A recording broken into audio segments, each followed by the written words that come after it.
Hey everyone, welcome to another Game of Thrones Tower of Babel breakdown. As always, I'm Julian Meush. I'm joined by Daniel D'Souza. Yo. And we are here today to break down Season 8, Episode 4, The Last of the Starks. Okay? If this is the first time you are listening to the show, welcome. It's strange that you would join on this late in the season, or the series even. But again, welcome. Good to have you here. We're going to be spoiling everything on the show through this episode from season 1 all the way to now, but we won't be talking about what's on the next time on preview. I already forgot about that. Yeah. So what else? A little house cleaning to do. Make sure to follow us on Twitter at Tower Babblecast, Facebook.com/Tower Babblecast. We've been getting some great emails. Dan, you want to maybe give us a taste of some of the emails we've been getting from towerbabblepodcast@gmail.com? No. You don't have to, don't read them. I just give me some, Cliff's notes. Yeah, no, because they're super long. They're always super long. There's been a lot of S's, and look, I love it, and I'm trying my best to answer them. Daniel, what he's trying to say here is the longer the better. Please don't condense anything at all. And it's not about length, but they're all very detailed, and because a lot of it is revolving around either personal pet theories or interpretations of the details of the episode. So they're it requires a lot of context. It's the written version of this podcast, basically. Yeah, it's a lot of fun. Yeah. A lot of fun. Okay, so you can send those in to us at towerofbabblepodcast@gmail.com. If you want to help support the show, please go over to patreon.com/towerbabblecast. Toss us $5. That's right, for as little as $5 a month, you can, for as little as one coffee a day. No, one coffee a month. As little as one coffee a month, you can help create great content and get bonus awesome stuff. We've been doing live reaction episodes following every airing of Game of Thrones on Sundays. We have the chat room open, and it's been a lot of fun doing those as well. So if you want to join those, you can just donate $5 to the Patreon. You can get your invite to those. Is there anything I am missing? Do I have is the house fully cleaned? That's about as clean as it's going to get. Are you talking about the house we're in now, or both? Okay. All of the above. Okay. Well, let's get into the episode then. This one was written by Benioff and Weiss, directed by David Nutter. It's a classic combination. Yeah. So we start at Winterfell, as we probably should, considering what happened last week. We have the fallout, I guess, or not so much the fallout, but the cleanup. Cleanup in the house cleaning. Yeah, that's right. The house cleaning, the house Stark cleaning. The cleanup in Isle Winterfell. I don't know. Sure. So they've got all the dead bodies piled up in these massive pyres surrounding Winterfell. The first shot is Jorah's body, right on the top of the pyre, or one of them. Dany is crying. She's mourning. She whispers something. We weren't sure at first if she'd whispered. I asked you the first time we watched it, did she whisper something? And we watched it the second time with captions on, and it said she whispered something. But all the closed captions say is whispers indistinctly or intelligibly. Or unintelligibly. Yeah. So nobody knows what she said. That's probably, it doesn't really matter at the end of the day, but it's weird that she did whisper something and then we don't get to know. What do you think she whispered? Because it's not like that's going to come up. Jorah's not going to tell anybody, right? No, probably not anymore. I don't know. It's something personal to them that really doesn't affect the story. So. Yeah. Okay. Just something that it's important. I guess it's shown that she has this connection. We already know that, but I guess it's another reminder that they had something special. Okay. Then we have a shot of Sansa mourning Theon. She gives him places a Stark emblem pin onto him. Yeah. It's symbolizing probably that, hey, in her mind, she was just as much a part of the family. Yeah, he's a Stark. He's for better or for worse, a son of Ned Stark. Right. He was raised in Winterfell. He finally gets to wear their sigil. Mm-hmm. Finally, a little late, but it's fine. It's all right. It's okay. Then we have shots of all the survivors. It's very quiet. No one's speaking. We see that Ghost survived. Yep, he's a little banged up, but he's a little worse for wear. Everyone's a little worse for wear, But surprising that he survived. But we also see that some Dothraki survived, which is also surprising. I guess, were we supposed to assume there was some on the other side of the castle we didn't know about, or they were holding some for later? How's that work? Well, I mean, Jorah came back from that initial charge. Maybe a bunch of other Dothraki came back too. Yeah, I guess we didn't see if Ghost survived and Jorah survived, and then presumably some others survived. Yeah. Right. They just dropped all their flaming Araks or whatever they're called. Yeah, That's right. Cool. Yeah, good for you. Cool. Jon makes a big speech, and he's talking about how everyone fought together and died together, and that what was important was the takeaway is that they keep the memory of the people who died alive in memory, right? So that their sacrifice isn't forgotten, right? And then he incorporated the words of the Night's Watch into their farewell there. That's right. They were the shields that guarded the lives of the realms of men, right? Which I think was nice. And we will never see their like again. That's something that anytime somebody in the Watch is killed, that's what they say at the funeral. Do you think that lots of people knew that? Like that those were the words? Well, it's been said in the show before. I know. No. I thought, like we knew that. Oh, like people. Do you think that the people there knew that? Or is that like more for that's like for him? That was something that he got to say. Yeah, it's probably more personal. Yeah. I think that's nicer. It's like, that one's for me, Those who get it, great. Those who don't, it still sounds nice. Well, that's for him. It's for Dolorous Ed. It's for whichever remaining men from the Night's Watch were killed. Yeah, I did. Battle. So they go to light the pyres, and we get some pairings before they do that. So Arya is in front of Barrack's body. Sam in front of Ed's. He feels pretty bad. I mean, fair enough. Basically, he his probably fault. should feel bad. John in front of Lyanna's body, right? Because Jorah's dead. Otherwise, it would have been him there. Guess just symbolizing the northern people. Well, yeah. She's like a stand-in for all the northern houses that we get. Well, she really backed him when no one else would, and she was sort of a very fierce and staunch supporter. Also, what I realized, I shouldn't have realized this earlier, but she was named for his mother, Lyanna. Oh yeah, that's a good point. I mean, it's like you think about it, but like you don't think about it. Right? Like when we first met her, they had mentioned that she was named for his aunt. Just now that everybody knows what we know, right? His mother's namesake. Right, so he's got a different kind. Maybe has a different perspective. His mother is her namesake. Yeah. Whatever. We have a different perspective, or he might have a different perspective of that relationship now. Yeah. Okay, so then sad music plays. They light the pyres. It's lots of smoke. It's quite pretty. Anything else you want to say about that? Yeah, no, it was a really cool sequence. I thought it was beautiful, like stark contrast to the lighting from last week's episode. You're not allowed to use stark contrast in this podcast. I didn't mean it as a. I know, but you do it every time you do it. You're like. I didn't. I wasn't. No, not this. This is the one time you didn't. But like, okay, it doesn't. I'm not much one for puns typically. Anyways, except for that happy birthday thing you just told me about before the show. Okay, yeah, just checking.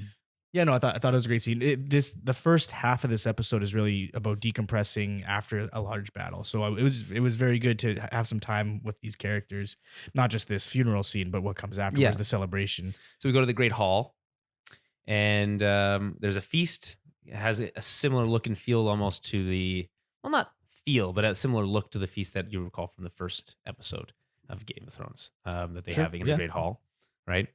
There's less kids running around, but people, it's gone. This is obviously much more somber. It's fairly quiet for as feasts go, I would say. There's like people are kind of talking in like hushed tones. Hey, whatever happened to that little girl with the scarred face? They didn't show her. Her significance was purely for that one scene. I thought I'd see her for sure again. Huh. I mean, we'll probably never see her again. Right. She did survive. I think we see her at the end of last week, like in the crypt still. So I think she does survive, but maybe she went back to her parents, or she doesn't have any parents. I think she's anyway. So they're in the Great Hall. It's somber. It's kind of like much more like a wake, right? It's a party, but it's like a sad party. Well, it's one of those parties where people are like kind of cliquey, and so there's people in one area celebrating, people in another area, but they're not really joining together to create one party. Mm-hmm. So Gendry is asking about Arya. He's like, hey, has anyone seen Arya? I want to thank her. And the Hound, the miserable bastard that he is. He is truly miserable. Yeah, I know, right? And he just survived this basically suicide mission, and he seems sadder and angrier now than he ever has in the entire show. Anyway, he's basically calling him out for just wanting to get some. Well, it's puppy love, It's not just about the sex, but that's what he he says it is, Yeah, though. yeah. That's his perspective.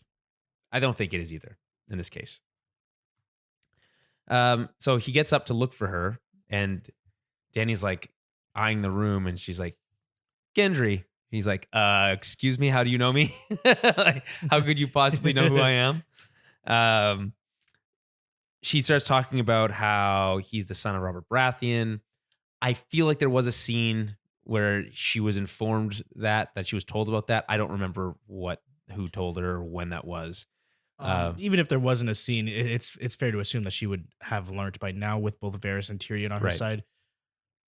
And it's always interesting that Daenerys is like, she doesn't have a lot of tact, I feel like sometimes.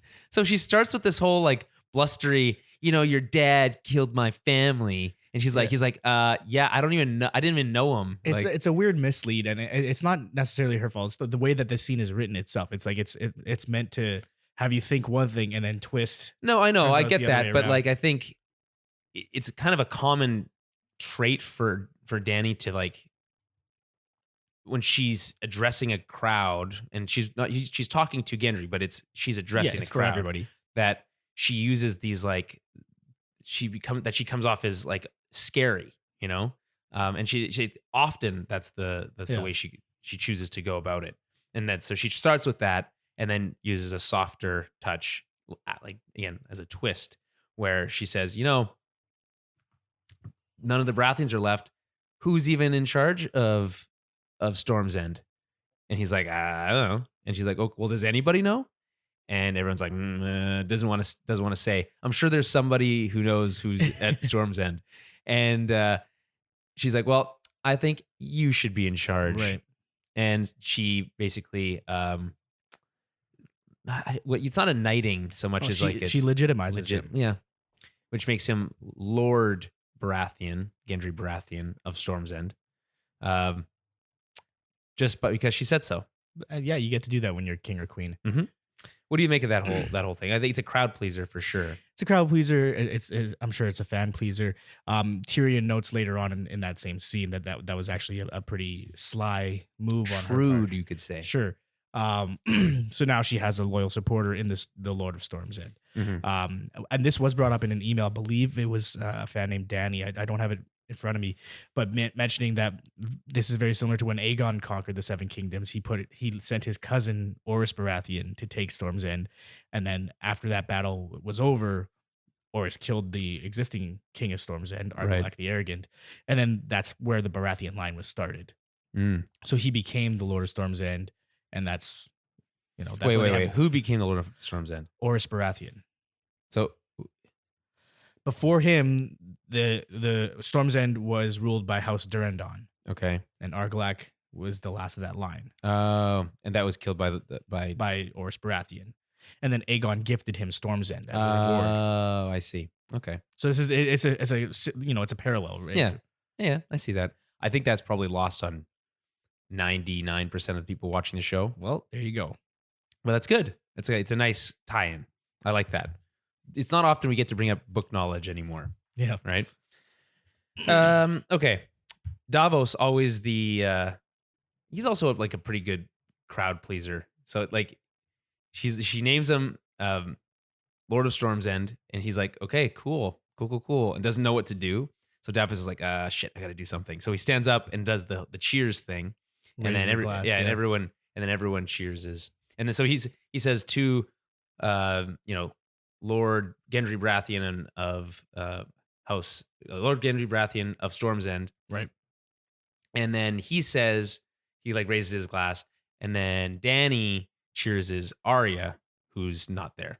Yeah, the hero of Winterfell. Yeah, Arya Stark.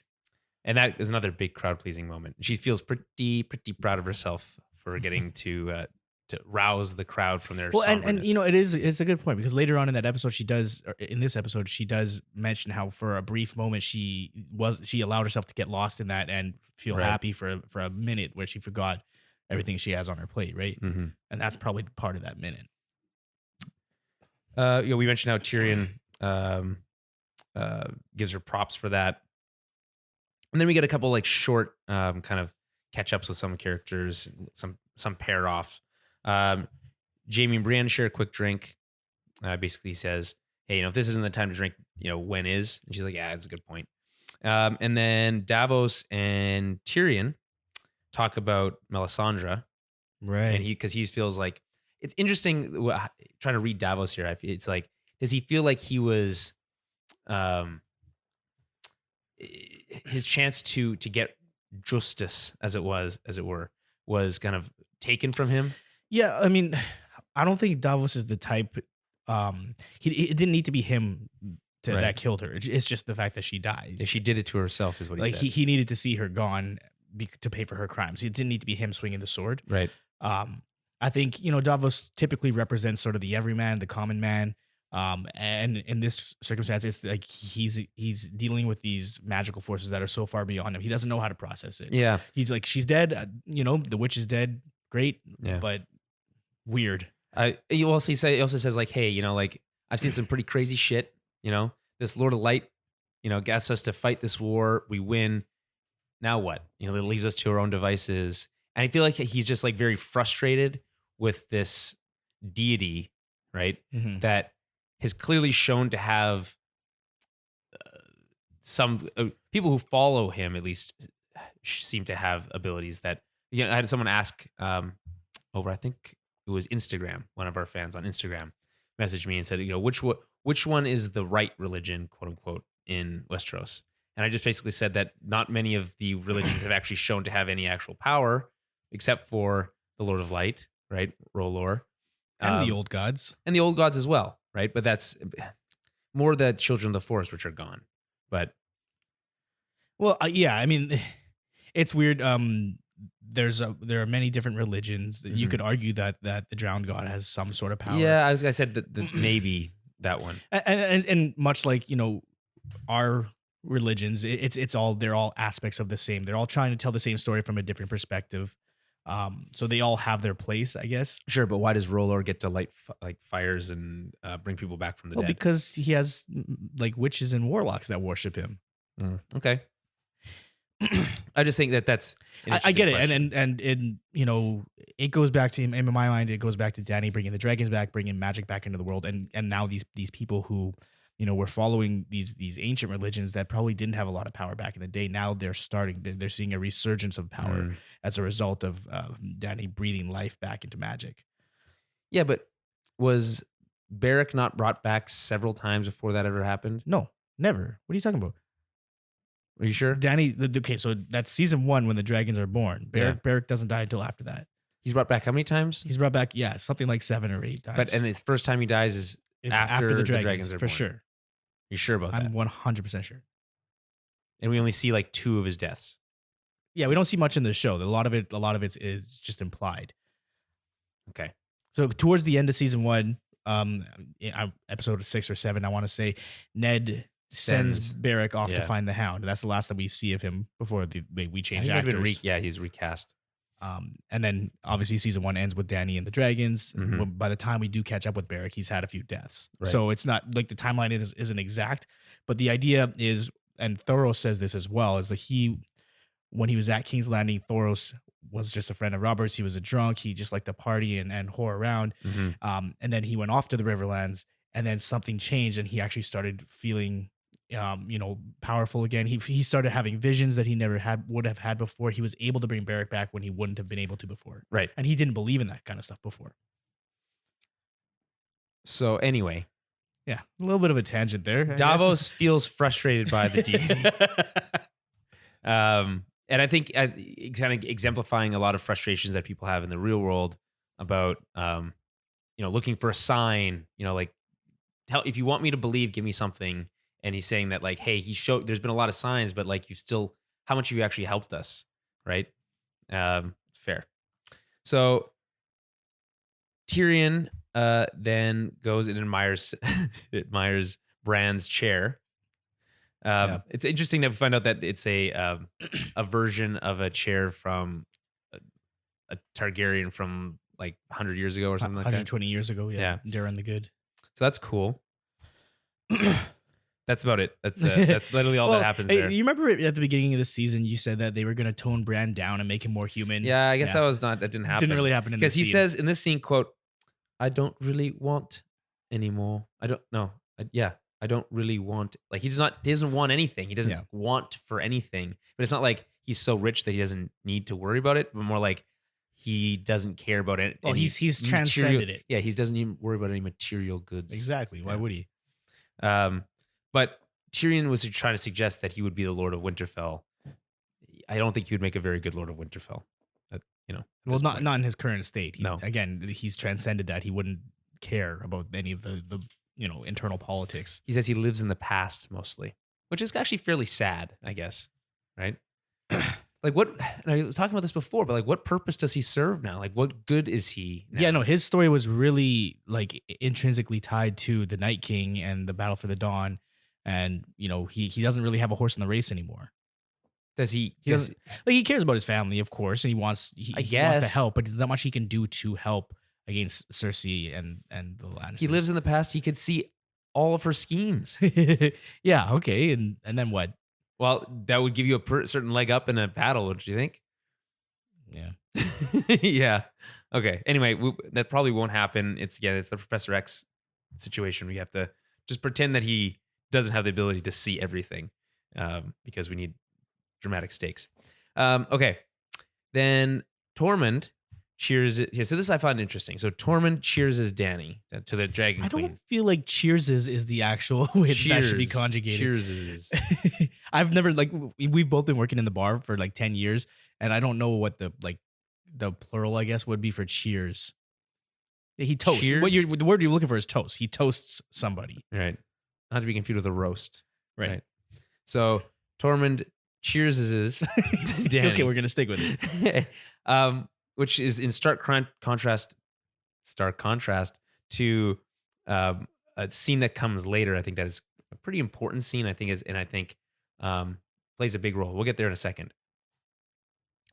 I think I actually had my cheersing wrong because Tormund cheers as Dany and then Dany cheers as Arya in this scene, not before. We can't keep saying cheers is. Yeah, I can't handle it. Cheers is.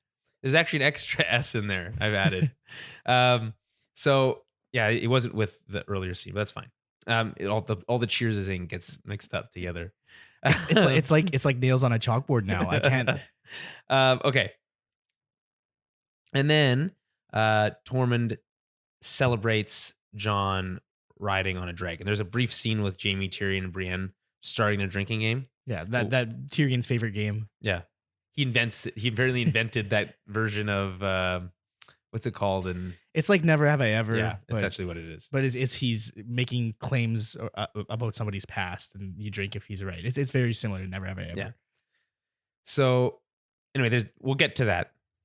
But more importantly, that ties in with this cheersing is that Tormund celebrates. He's like boasting that Jon was riding a dragon. It's very strange because he's saying, "What kind of maniac would ride a dragon? I saw him riding a dragon." Dad was like, "Yeah, we all did." He's like, "No, I saw him." He's like, "Yeah, you did." And he's just going off about it. And he's saying like, "That's the reason we followed him. He's a crazy guy. We'd do anything for him," and all that stuff. And meanwhile, Dany's sitting there drinking a coffee. And yeah, so everyone knows already that there was a coffee cup, like a Starbucks coffee cup. Some sort of disposable coffee cup that was left in the scene. It's very minor, actually, like in the grand scheme of things. It is a continuity error. It's right in the middle of the screen, and it's like there is really no excuse for that. Like there's that enough sets of eyes see it, so someone should have caught it. But it doesn't really break the story. It doesn't take me out of the experience. I'll be interested to see if they remove it digitally, and like for a Blu-ray release or something like that. Yeah. Because like they didn't change it since yesterday when we watched the stream, like the stream of it today. It's not like they changed that. So they're just sticking with it for now. And so, like I said, Tormund's doing all this boasting. Everyone's loving it. John's kind of taking it in.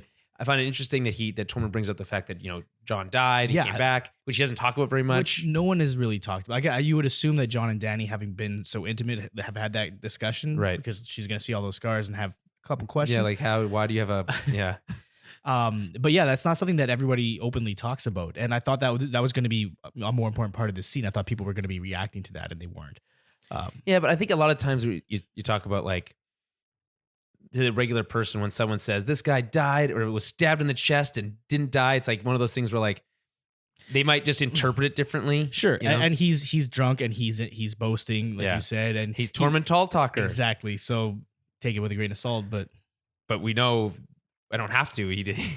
It can come salt free. There, we know he died and came back to life, right? So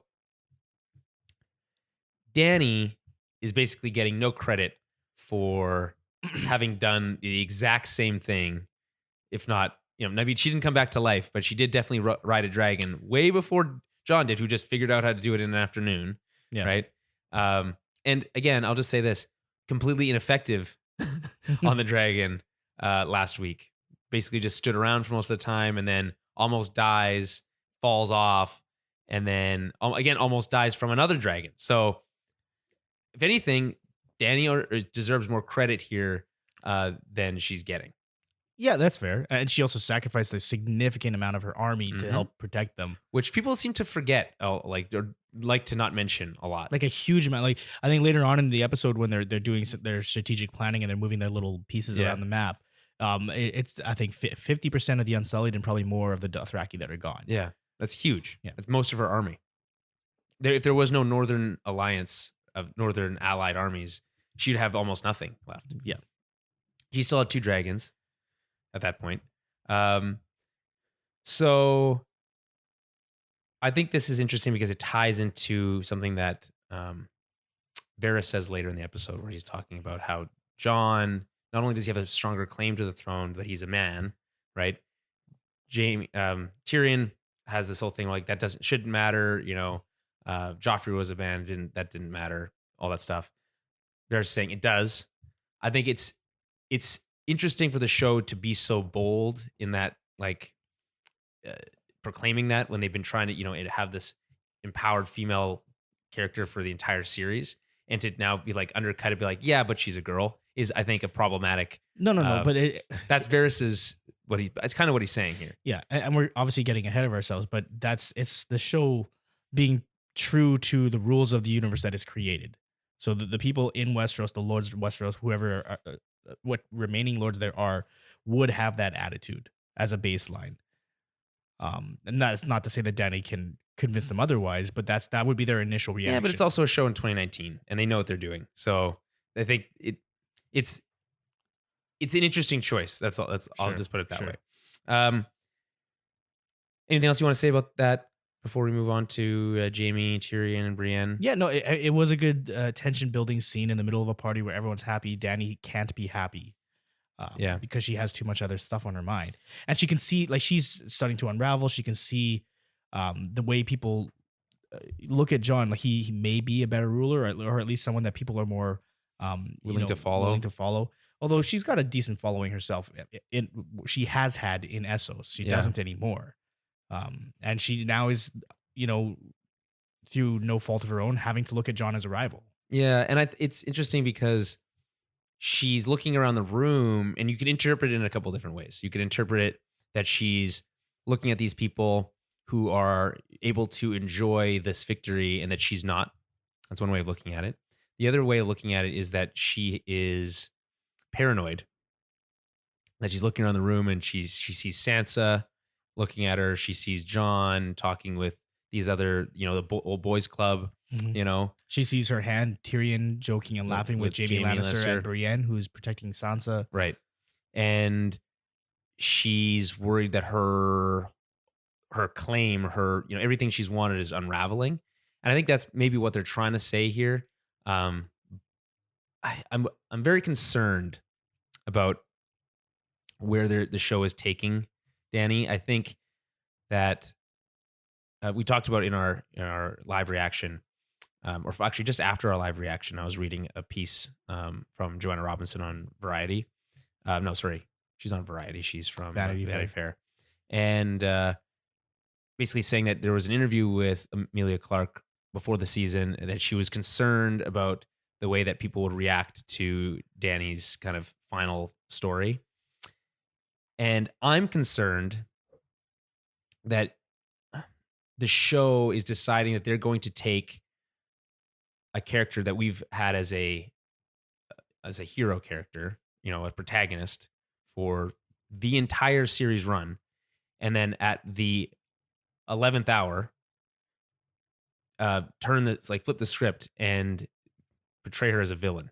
And I think that in theory that sounds like a good idea, but in practice you're just alienating half of your fan base, maybe more. And I don't know how much it actually works as a satisfying story to do that to your character at the very last moment. I mean, and fair enough. I think it could work. It probably won't. We'll see. I do see things shaking out, like you said. I think for it to happen so quickly and so is what's going to be jarring. I think for it to, it's this season and this season alone, and realistically only the past couple episodes that have changed things for her. Mm-hmm. And so for her to flip out and overreact, that's going to feel weird for people. Right. I think it makes sense for her character. I think everything that's happening to her, it makes sense that she's reacting in this way. She's her entire life, she's either been working towards this or telling people that she is owed this is her birthright, and now that she's finally here and trying to please everyone, it's not working. Yeah. And but is she trying to please everyone? She keeps saying how she's going to bring blood and fire and take what is hers and all that kind of stuff. But she hasn't, because people keep talking her out of it. And I think that's the larger point in this episode, is that she spent so much time listening to her counselors, listening to Tyrion and Jon and everybody, convince her to not murder innocents. Yeah, which I'm not advocating, but right. but she's fed up. Clearly, that's the story that they're trying to tell. I think she's just impatient. It seems like she's just like, I've done all this stuff. I've gone north and I defended the realms of men with my armies. I didn't have to, but I think it's all there's like they use these arguments all the time, these interchangeable arguments. But it's like, yeah, okay, you could have ignored that. You just would have to face it later when you didn't have another, Right. Another ally in Jon, who would have probably already been dead by now, right? And like, so, and they forget that, Dany helped them, and so you have Sansa like, oh yeah, I really started to be very annoyed with Sansa in this. I just did like a very annoying sound, but like that's how annoyed I am with her. Okay. And both it's as if the showrunners, in this case Benioff and Weiss, and I think there's some problematic writing in this episode that is fueling. I could talk about, we need dramatic stakes, fueling unearned dramatic stakes. 100%. And it doesn't feel good. I didn't have very high energy leading in last night's live reaction episode, and even at the beginning of this episode, because something is rotten. in that script. Yeah. And it feels forced. It feels I use the term contrived fairly often when talking about some of the more recent changes, and I swear we do try to not be negative about the show, but there are questions that are arising as a result of right. these things. So I'm always going to bring those things up. I have faith enough to watch. I'm going to watch it no matter what. And see how it all plays out. But you know what the craziest thing is? People who are like, who've seen an episode like this and are like, you know what? I'm not watching the rest of the series. It's like, way. What are you kidding me? You've gotten this far and you're gonna drop off with 2 episodes left. It's like, relax, man. Just like ride it out. Enjoy the last couple moments if you can. I guess, there's different ways of reading what's happening in this episode. I think that you can theorize a lot of different things, and we'll get a bunch of different theories for different people. If you read the tea leaves, it sure looks like the show is leading us in a certain direction, right? Right. And it's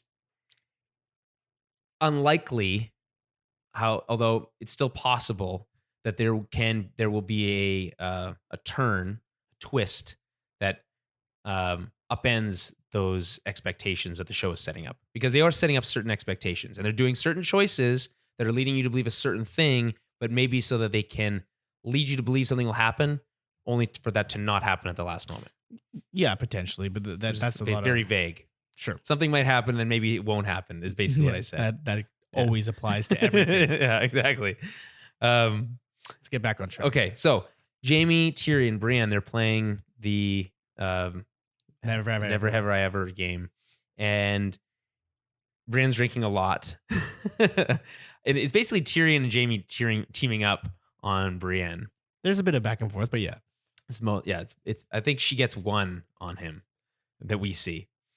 Anyway, it kind of gets serious for a moment when Tyrion's like looks at her in the face. She's making a very silly face. Yeah. She's having fun. Yeah, no, I get it. And then Tyrion's like, "You're a virgin." And then Pa just like silently takes a drink in the background. See, and this is what always happens when you play Never Have I Ever. Eventually it gets too personal and somebody wants to quit. Yeah, and also you can't play Never Have I Ever with people you know for like have known for a very long time, because they just all they do is use the things that they use their knowledge of you against you. Yeah. And it's like it feels like an attack. It's more fun with strangers. And that's the point is getting to know new people and Yeah. new things about people. So things get a little awkward there for a moment, and Brienne excuses herself. Tormund jumps in with like a very funny comment about, I don't even know exactly what he's talking about, but he asks which someone who's shit in his pants. Which one of you cowards shit my pants? Yeah, That's so which funny. is a very funny line. That's like a classic joke. That's like a bar joke. A guy walks into a bar joke. Yeah, yes. It's like the 100,000-pound gorilla kind of line. You know, it's just a twist on a classic. Pretty much, Right? yeah. Anyway, so she gets up to leave. Tormund kind of like makes a pass, and then I called it roadblocked in the in our live reaction episode, but he gets cockblocked by both Jaime, who stands up in his way, and then it kind of like looks at him, gives him a look, and then follows Brienne. And then Tyrion stands up and pours his entire glass of wine into his cup. His horn. Into it. Yeah, it's a version of a cup. Yeah, no. And then we cut away. And then you have this is so funny. Another really funny like comedic, like the comedic timing is really good, and the way that they shoot it is in a very like comedy style, where you have Tormund like all broken up about how like this guy, he comes and he stole her from me, and then it pulls back and it's the Hound again. He's like, God fucking damn it. Which is amazing. And they're really leaning in on the humor with Tormund, and it works, by the way. Yeah, he's a funny guy. hilarious. Yeah, he's a funny guy. He's got good comedic timing. He's very much a cut from the Thor. Sure. Yeah. Okay, Chris Hemsworth. That's the one. It's the big tough guy with feelings brand of comedy. Right. Like that old chestnut. Yeah. Okay. So he finds another northern girl, like wine serving lady, and they go off and do their thing. Everyone's kind of pairing off. It's getting to the point in the night where everyone's fairly drunk. Yeah. We get a quick scene of it later on where Gendry's like looking for Arya, and you're like, it looks like a riot is happening outside in the in the courtyard.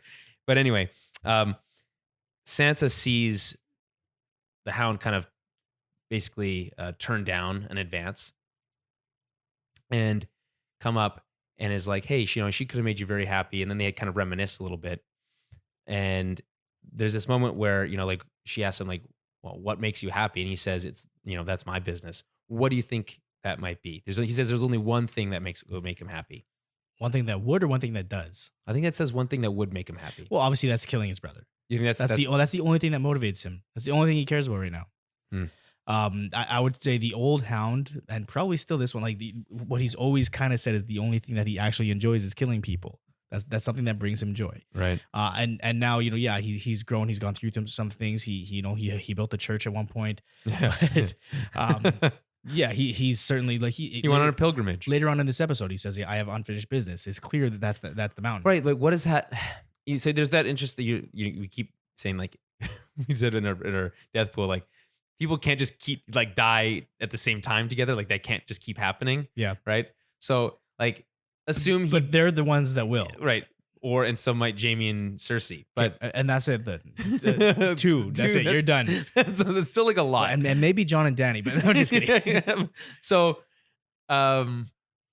let's assume for shits and giggles that he beats the mountain, doesn't die. Yeah. What purpose does he serve? Yeah, he has nothing left to live for. That's it.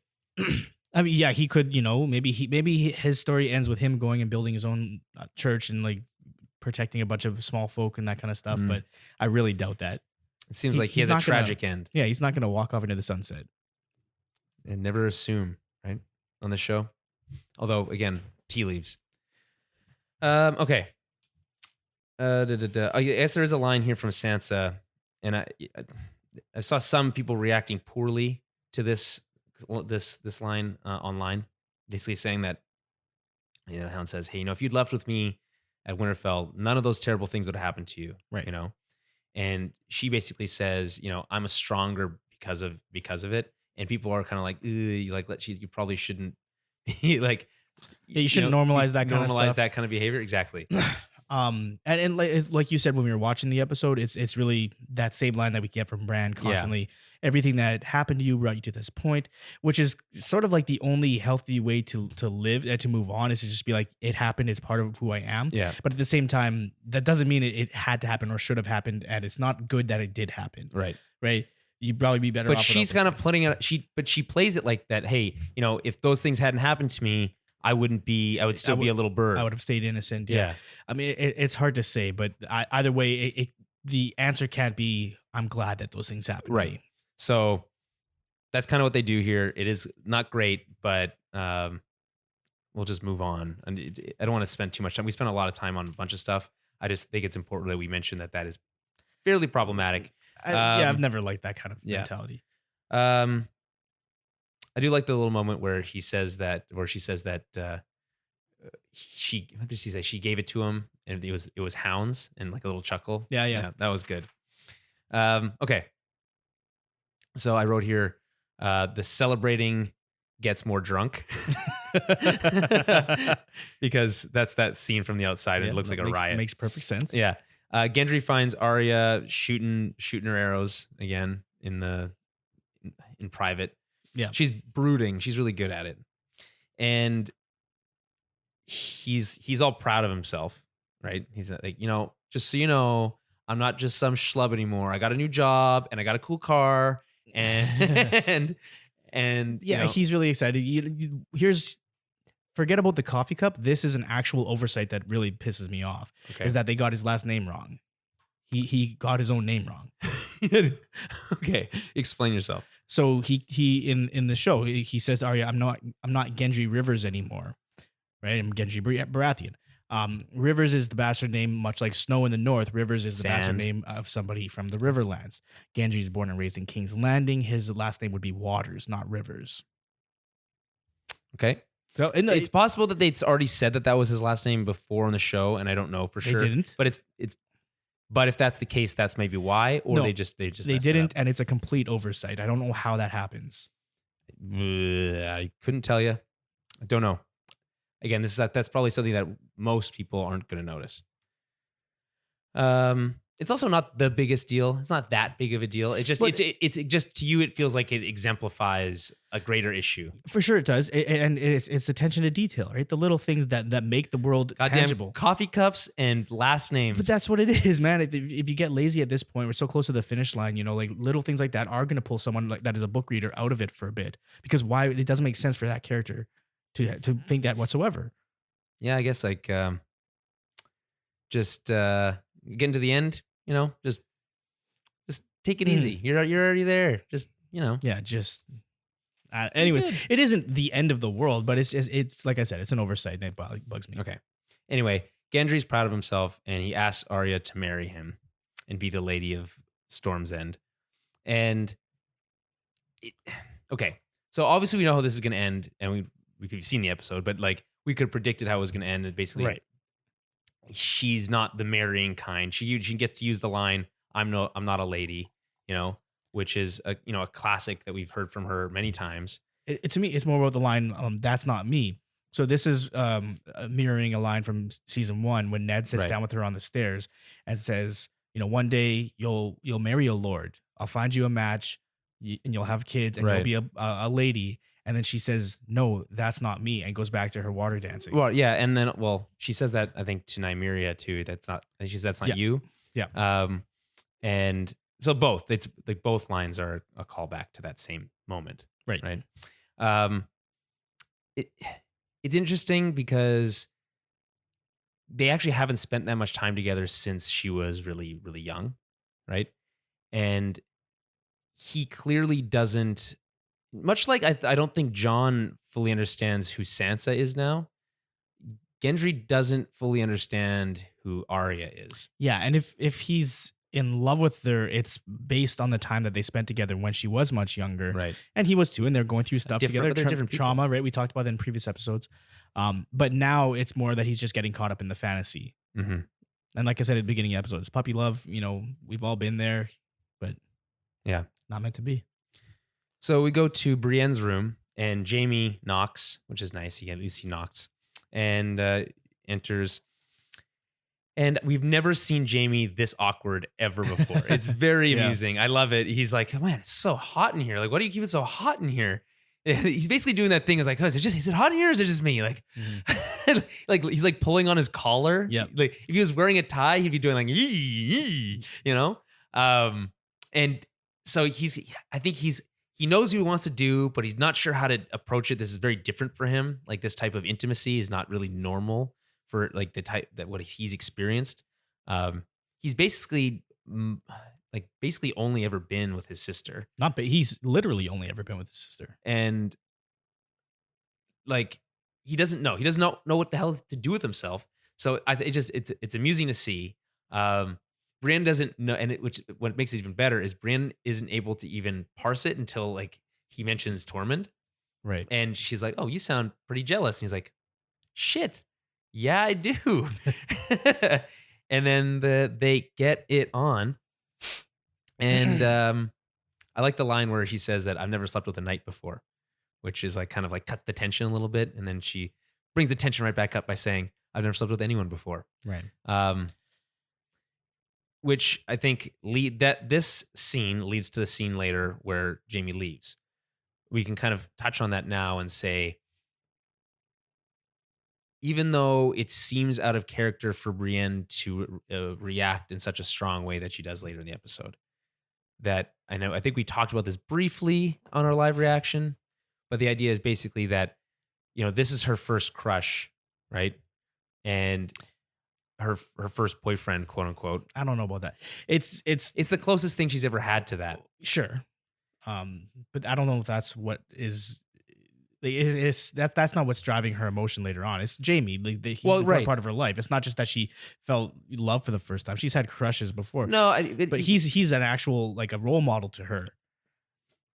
Yeah, well, and he kind of I think also shatters that illusion a little bit when in his kind of his naming all the terrible things he's done. But she likes to think that he's changed. I think she knows that he's done terrible things. Right? She doesn't need to hear it. Yeah, but. You said this on the reaction that this is the first time she's let herself be this vulnerable. Yes, and then it's not so much taken advantage of. It's not like he took advantage of her. It's more like he's leaving her. She can't follow, but she's sworn to protect Sansa, and he has to make this decision, and it breaks her heart a little bit. Yeah, yeah. So it reminds me of a little bit of episode 3, Star Wars episode 3. Padme is saying to Anakin, you're breaking my heart. Yeah, that's the one. Because in that movie, they just say all the things they're feeling all the time. Yeah, that's how you know. That's the best way to know. That way your audience isn't confused. Right. Everyone's on the same page. I think at some point he says he's so angry. Does Anakin not say that at one point? Probably. I'm just so angry all the time. It's like, we get it. We see how you're angry. You don't like sand. We whatever. Anyway, that reminds me of that, but only because of that specific line. All right. What else we got here? Jon and Dany. We've kind of touched on some of this stuff already, but we should kind of break down the scene, beat for beat. She arrives. She asks if he's drunk. I don't know what he's doing in there. Like he's just kind of like sitting on that bed. He's thinking. He's thinking. He's doing his own brooding. Yeah, drinking and thinking. And it's a very endearing moment where he stands up and stumbles, and he's like, "Well, maybe a little bit drunk." Yeah. And she doesn't seem to be that amused by it, but whatever. And then they start by discussing Jorah, and she says like, "Hey, I didn't know Jorah," because this is the first thing he's trying to comfort her a little bit and say, "Hey, I didn't know Jorah that well, but I know that if he could have imagined a way to die, he would have done it defending you, right?" And she knows that, and he basically says as much and says, "Hey, he loved me." There's this whole part that feels weird to me because, yeah, we've been building towards this relationship the entire series, but it is so small that none of screen time they've had together. Yeah. It's like we're supposed to believe that this person who who's with Dario, and then you had Jorah, who is like pining for her since season 1, and all these other like men in her life, and that Jon just like hops by one day on a boat and like sweeps her off her feet, and I'm willing to buy it because it's a fantasy show and that's fine, but it becomes it's harder for me to do it because of how much time we spent with Dany. It doesn't feel. It's like you said earlier. It's one of those things that doesn't necessarily feel earned. Yeah. I think that would apply to Arya and Gendry and Jaime and Brienne as well. Like they all feel rushed to Jaime varying and Brienne, degrees. No, not at all. I'm not saying that the groundwork wasn't laid. I'm saying the way that it happens felt rushed. I don't see. I agree with you with the other two. I don't at all agree with the Brienne and Jaime. That is the most earned relationship on this show right now, other than maybe Grey Worm and Missandei, but that doesn't end very well, right? Okay. So anyway, we have okay. So she's saying, "Listen, I want things to be how they were before you told me this fucking giant news that's like affecting my life, right, and driving me insane." And she feels awkward. There's this moment where she says like, "I love you," and she asks, "Is that all right?" Which is such a strange question to ask. What do you think she means by that? Well, it's hard to. She's expressing her actual emotions, but they're both still dealing with the news, the bombshell, like you said, right? Obviously, their feelings aren't necessarily going to change overnight, but it's still something that they have to deal with, and they really aren't. Right. Because it looks like they're gonna get it on, right? You really like saying that, eh? What's it reference to, Dan? That's Billy Madison. Yeah. It is. It's Chris Farley. Yeah, it is. But you can imagine, though, right? Yeah. That Veronica Vaughn. Anyway, they look like they're gonna kind of get intimate, and then they can't do it. Like they're like something doesn't. It doesn't. Jon pulls away. I think they both kind of like pause, and then he pulls away. Okay. Right. What's more interesting to me about this scene than whether or not they're going to do it is... Well, and that's not what I'm talking about. It's just an example of this awkwardness that they feel. Yeah. It's how desperate Dany gets later in the scene, basically begging him to hush it up and to not tell anybody, which is weird. It's like that's how desperate she is for the throne and that she feels rule. Like this one thing that if it gets out will ruin everything, and she feels so threatened by it, and that's completely valid. Yeah, and she's right. Obviously, in what she says, as soon as you start telling people, you'll lose control of what it is. Decisions will be made for you. And Sansa's already started doing that. Yeah. And Tyrion and Varys are talking about it. So she's Varys is making decisions. Yeah, right. So she's correct. It's just it was crazy to see how threatened she was. She's the most desperate she's ever been. And she says, "I wish you never told me. I saw the way they looked at you. I recognize it because that was the way people looked at me." And I think the interesting part is that they're like, "But never here, like never in Westeros has anyone looked at me like that."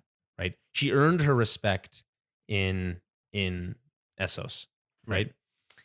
In Westeros, she came with a giant army, and I think she actually has earned. She should have bought a lot of respect by going north and defending everybody and fighting alongside them against an undead army, right? That should buy you a lot of respect. For sure, especially among the northern right, armies. But it hasn't, right? And that's got to be frustrating. And it's kind of like, why not? Like, why hasn't it?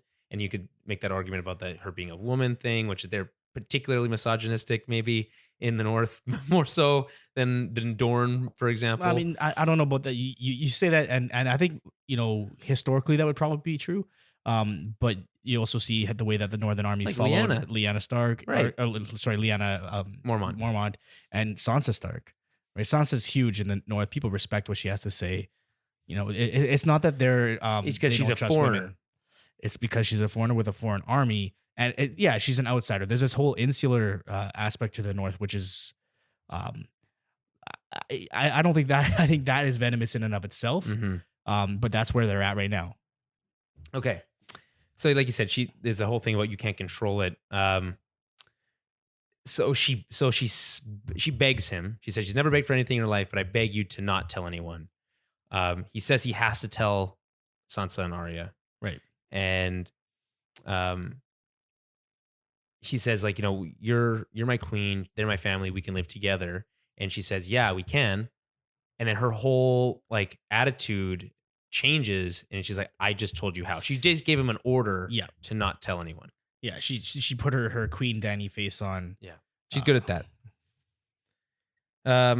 It's cold. It's like she does this thing that almost never works for her, which is like the warm diplomat move, right? Yeah. I think of season 2 where she tries it like once and it like totally backfires on her, and then here, and it doesn't seem to be getting through to him, right?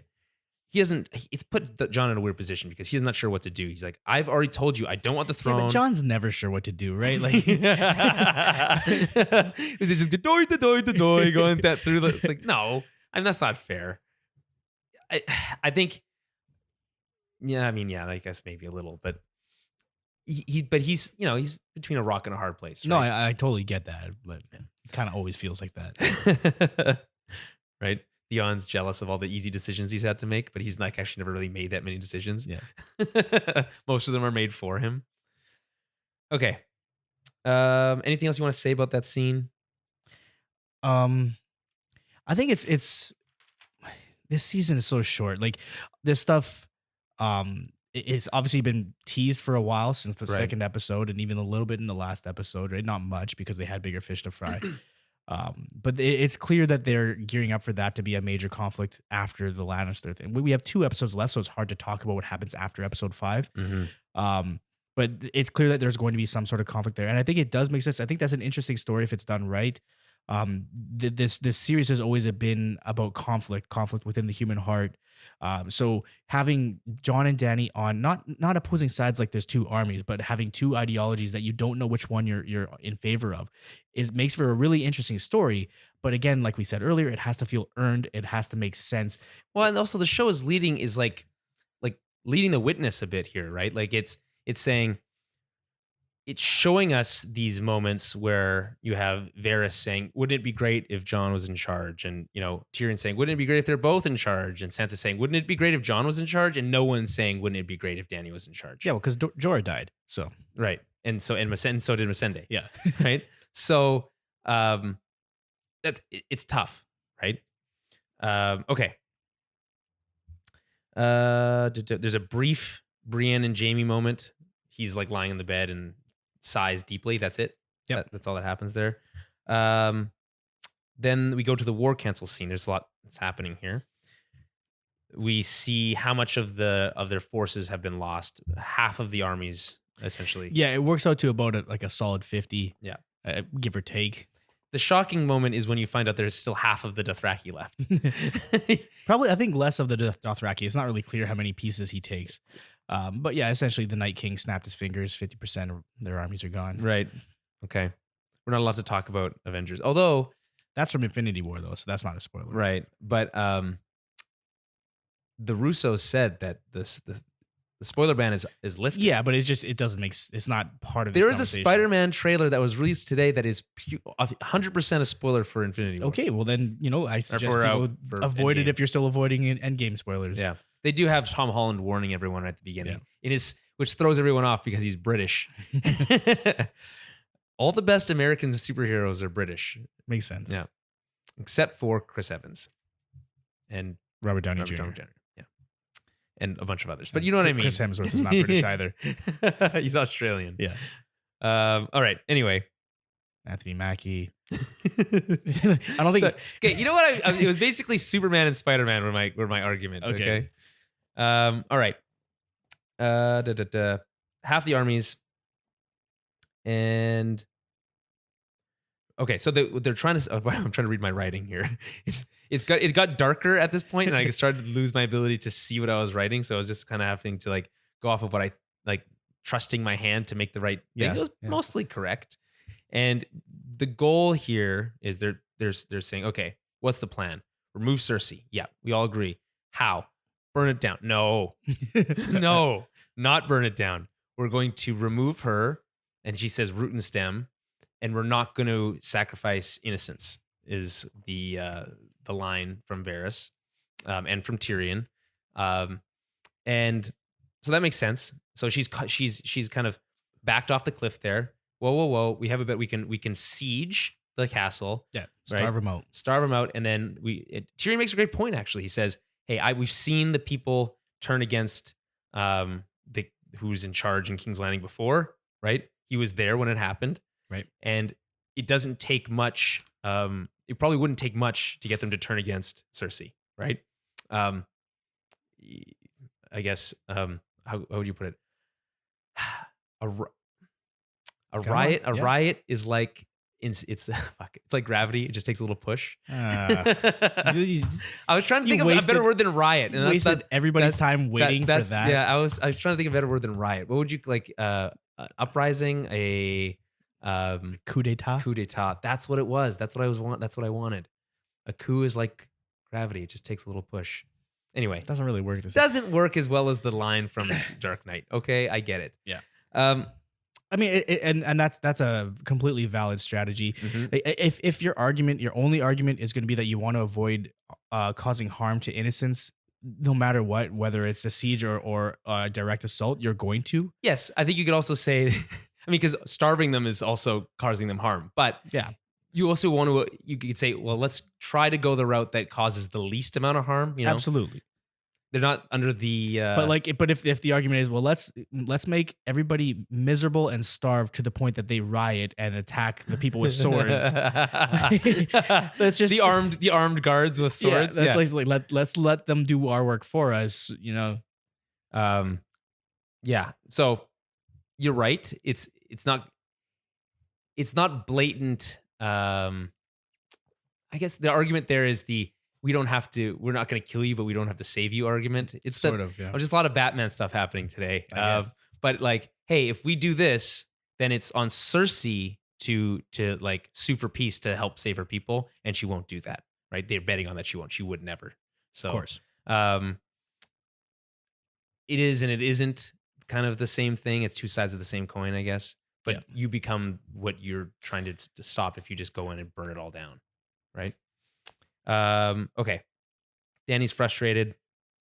Sansa is suggesting that her armies need to rest, which is a fair point. It is a fair point, but Sansa's and Dany's point is fair too. Like, hey, listen, I came, we did all this stuff.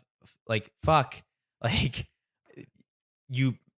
I came and did this for you at an expense to me, and we've already gone over this. How like this argument is kind of moot both ways, but they're both right.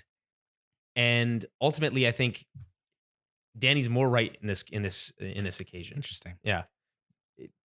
She's saying, her enemies get stronger the longer they wait. I mean, her armies technically could get stronger, but only marginally, right? It's not like but like they all literally do need time to rest, and you assume off screen that happens. This isn't the day after the battle. No. This is multiple days afterwards. And also, it's. But like about Sansa coming to a meeting unprepared. Yeah. She says, she's like, well, how much time do they need? I'd have to talk to my people. let me get you those numbers next week. Yeah. It's like you said, they're both completely valid points. It's weird, not weird because obviously the show is trying to build tension by pitting these characters that we should like against one another. I think Dany certainly overreacts in this scene. Sansa's not saying we're not going to help you. She's saying let's just rest up a bit and lick our wounds. But Dany's smart enough to see what's happening here. She's antagonizing her. She's doing it on purpose. It's not. You can argue. You can make the argument that Sansa's not that worried about her men. That she's really just trying to get a rise out of Dany here. I don't know why you would think that, but because even Tyrion asks, like, why do you keep like poking the bear? You're like, it's one thing to have your stance and to be, to feel strongly one way or another, but you don't have to antagonize her. In this line, in this moment, she's antagonizing her, and Dany's like, what more do you want me to do to prove, like, to prove my loyalty, my trust? That how else can I earn your trust? It seems like nothing. She could do nothing, right? Nothing in the world that she could do to earn her trust. Which, fair, but well, maybe not fair, but no, fine, completely not fair. But fine, okay, that's how you feel. But I think that Dany's justified in her frustration here with Sansa, because I'm also frustrated with Sansa. So maybe I'm kind of projecting. And I loved Sophie in that scene. I thought she did a great job. What I really like is when Jon chimes in and is like, "No, we'll do what she says. It's fine." He also mentions for the 7 kingdoms, right? He uses that phrasing, knowing that listen, Sansa, 7, including the North, because it would be only 6 if it wasn't the North, right? That will do, we'll go along with the plan. And then she does the same thing. She's like, for the entire realm later, again, antagonizing Sansa back, because she's not going to just sit back and take it. The plan here is confusing, though. Why are they going to Dragonstone?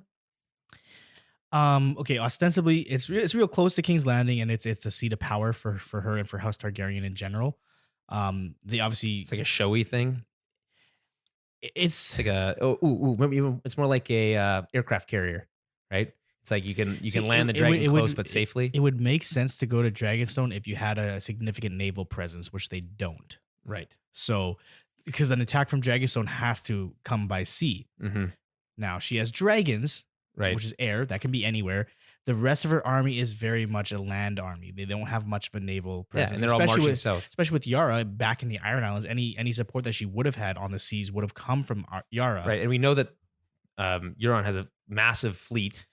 And here's the thing: Euron has sabotaged them and attacked them before by surprise. It happens again this episode. How many times are they going to fall for that same thing? Right? Well, I mean, I guess they weren't expecting that. Obviously, I don't think anyone was expecting that. But it's like you say, well, expect the unexpected. Like, how? It's unexpected. No. But because it's happened before, because they're going so ridiculously close to King's Landing, they do talk about the Iron Fleet in this episode, so they are aware that the Iron Fleet is around. It's just,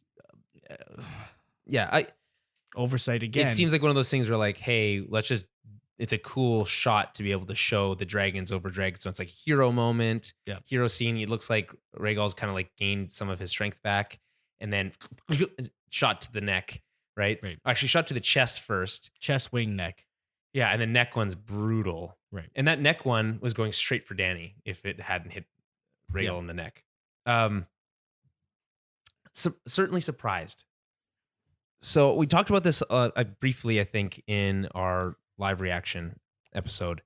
But I've mentioned countless times on this podcast and others about the difference between surprise and suspense. And this is a textbook example of surprise, not suspense, because none of this is foreshadowed. There's no tension ahead of time. In fact, it's played as the music is rising, all that stuff. So again, it's played for surprise, which is fine. That Hitchcock quote is about the fact that suspense is a more powerful tool than surprise. Yeah, but I mean, both are tools you can use, and you can't rely on one more than the other. I think this show has used both effectively in different circumstances, and this was a surprise because it was a surprise for everybody, all the characters included. This wasn't about political intrigue or anything like that. Yeah, but it's also not about dramatic stakes at that moment either, because, and I use that surprise versus suspense example again, because I think you have the chance to kill Rhaegal in last week's episode and really deliver on those dramatic stakes from last week, right? And say, hey, look at all the stuff that they went through. In fact, they lost another dragon fighting the Night King. Yeah. Right? Instead, they kept him alive just for this like gotcha moment. And it's not just for that. It's part of building the stakes for next week's episode and making it and driving Daenerys to the point that she is at the end of the episode. Right? It's a combination of Rhaegal and Missandei, and now Daenerys is at her wit's end, and she's going to overreact and let a bit of her Targaryen side loose. So it's more about building stakes for the next couple episodes and giving her a reason to really, not that she needed one, another one, a reason to really hate Cersei. Right. Yeah, I mean, she has lots of reasons now. Yeah, we all do. Yeah. But we've got ahead of ourselves a bit here. Let's back up. That's the backup sound. It's more like yeah. I don't know what that first sound was. It was like dripping into a puddle of oil or something. Yeah. Okay. Where was I? Lost my whole. Okay, so we're at the War Council. I guess the only thing we want to mention about the War Council, other than that, was the line from that Jaime was staying behind and remaining, a guest of the Lady of Winterfell, right? So that's interesting. I was surprised at that moment in this episode because we've been talking about how Jaime's destiny, quote unquote destiny, is to face Cersei at King's Landing. And it was like, oh, maybe they're flipping the script here on us a bit, and they're, Jaime's going to have a different story to tell, right? But no, that's not what happens. But they do throw us for a loop there for a bit. Yeah. Okay. Then when everyone's leaving, Arya and Sansa and Bran surprise Jon with, "Hey, we have to talk," right? And they go and meet in the Godswood. I always like when they do, I think about this in a lot of movies and television shows and stuff, when they go, "We need to talk," and then they cut to them being in a completely different location. Yeah. What did you guys talk about between getting from that where you were to then? Especially because everyone was leaving that room. They could have just stayed in the room. But I guess the idea is, even though it's Winterfell, it's their house of power, their seat of power, I should say. Right. There are ears everywhere. Yeah. And the foreign army. The Gods was a safe place for everyone. You always go to the Godswood. It just makes sense. I don't know how Bran gets through with the snow all the time, but it's fine. It's got wheels. Yeah. There's one tiny wheel that probably doesn't go through the snow very well. It's got a couple wheels. Maybe he could put little skis on it. Yeah, maybe. You actually went back 1,000 years and saw that there's a ski version. Yeah. Yeah. Okay. So they're out in the Godswood. It's a gorgeous shot. It's rare we get to see this. It's bright and sunny, and the snow is crisp white. It's lovely. Yeah. And it creates, and this is the last time we're going to say it in this podcast or any other podcast, but it creates a stark contrast. Yeah. Because they're all wearing black. Yeah. So basically, Sansa's not having any of it. She's saying, I don't trust her. I don't want you going down there. I think it's a bad idea. See, and now this is an example of a scene where Sansa is annoying me because you're not offering any solutions, and we've agreed to this thing. Right. It's it's done. It's give me something new to work with. So, and Arya, I like Arya here is really cool because she's because Jon says, what do you want from me? I already pledged myself and the Northern armies to help to her cause. We needed her. That was the price. And Arya's I respect that. He did what he had to do. I respect it. And Arya's and Sansa's excuse me? You're supposed to be on my side. So I appreciate that because it always it had come off Arya was pure Team Sansa up until now. Well, and she kind of is. And it's not Team Sansa, it's Team Stark, Team North. So Arya sees it that way. I think they all have that same idea, but what that means to them is all different, right? So to Sansa, Team Stark, Team North is, we fend for ourselves. We're our own people and we don't need anyone. Arya is, I will protect my family at all costs and nothing else matters, right? And that includes Jon. Right. And so she's willing to listen to Jon and Sansa. And for Jon, it's, I'm in charge here. The decision I made stands, right? And I trust your counsel and I trust you people, but the North is now a part of this greater thing. And the larger thing for Jon is that he's given his word. They've all pledged their allegiance to Dany. There's no going back on that now. There's no takesy backsies. No takesy backsies. Those are actually the words of House House Baxon. You can't triple stamp a double stamp. Yeah. All right. Okay. Bran. Okay. So yeah. We get the line, "We're the last of the Starks." Namesake of the episode. They have to say it apparently now, and Arya gets to say that. Like, he gets to say, "Oh, Jon's like, hey, I'm not a Stark. I never was. Right? I never was a Stark." They interpret it. I love this stuff. They interpret it one way. We understand it a different way. Right. That's like a really fun thing that only can happen really with like a medium like this, right? And Arya with this, I mean, it's like, what do you mean? Like, you're not my half brother. You're not my bastard brother. You're just my brother. You've always, like, that's how I see it. That's what matters. And it's very touching. And I think that's like a beautiful moment. And he looks to Bran, and Bran says, "You get to make this decision." Yeah. Right. And then he says, "Okay, tell them." So, well, before that, what's important about the scene, which actually sticks out to me, is that he made them both swear in front of the god, in the Godswood, in front of the heart tree. Right. Which is very important. Which is sacred. Yeah. Right. And then, 2 minutes later, Sansa tells Tyrion, right? So, and you get the impression that Arya and Bran weren't going to be, telling anybody. Yeah. Right. So he's gonna have a pretty good idea once he finds out this has got out, where it came from, I think. So, all right. Anything else you want to say about this Godswood scene? Just that a vow sworn in front of a heart tree should carry significance, and if they don't touch on that, on what Sansa did, I'm going to be disappointed. Also, we don't get a reaction, which is, I think, okay. People are very upset about this. Why the fuck didn't we get to see them react to this news? I'm of two minds of this, because I think that the showrunners understand that people would want to see that, and that not seeing the reaction is going to bring with it another shoe will drop that will have been made possible by having not seen that, right? Which kind of, it cheapens it a bit. Whatever happens will be cheapened because we're going to find out later X, Y, and Z happened, right? Or some agreement was made that we don't get to see at that moment, but only so to artificially increase dramatic stakes. Right. If that's what they do, or I don't know, or they just like thought we don't have time, but like, fuck that.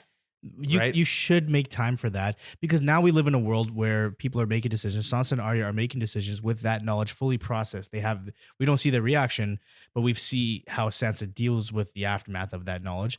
And the last thing we see of Arya is that she's going off with a Hound on a suicide mission, right? Yeah. She said she has no intention of coming back. Yeah.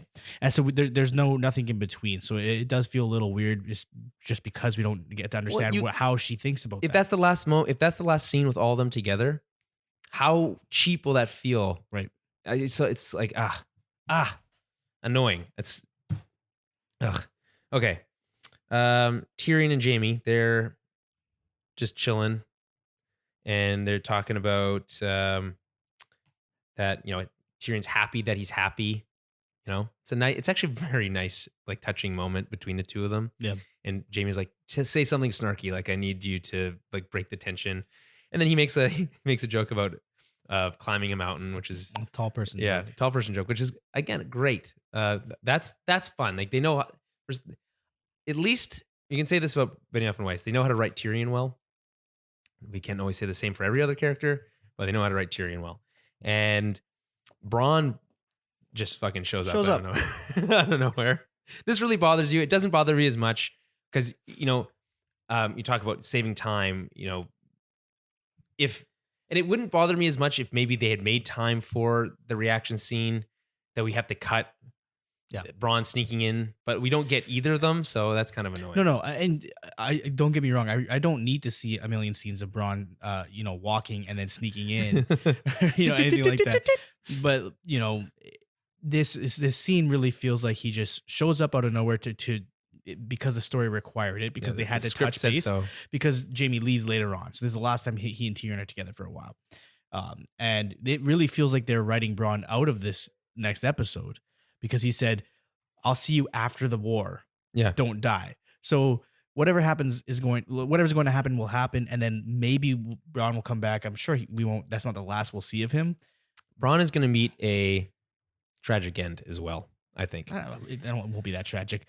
Well, tragic in the sense that he'll die. Everybody Like, meets that's the tragic end right. of Well, that then definition. Prematurely. Yeah. Okay, a couple thoughts on this. I guess. So yeah, he busts in. He's basically cutting a deal. He's hedging his bets, saying, "Well, if they win, they'll give me X, but I think you guys are going to win, so give me Y and Z." Right? And he's kind of in a position to pretty strong negotiating position because he has a crossbow.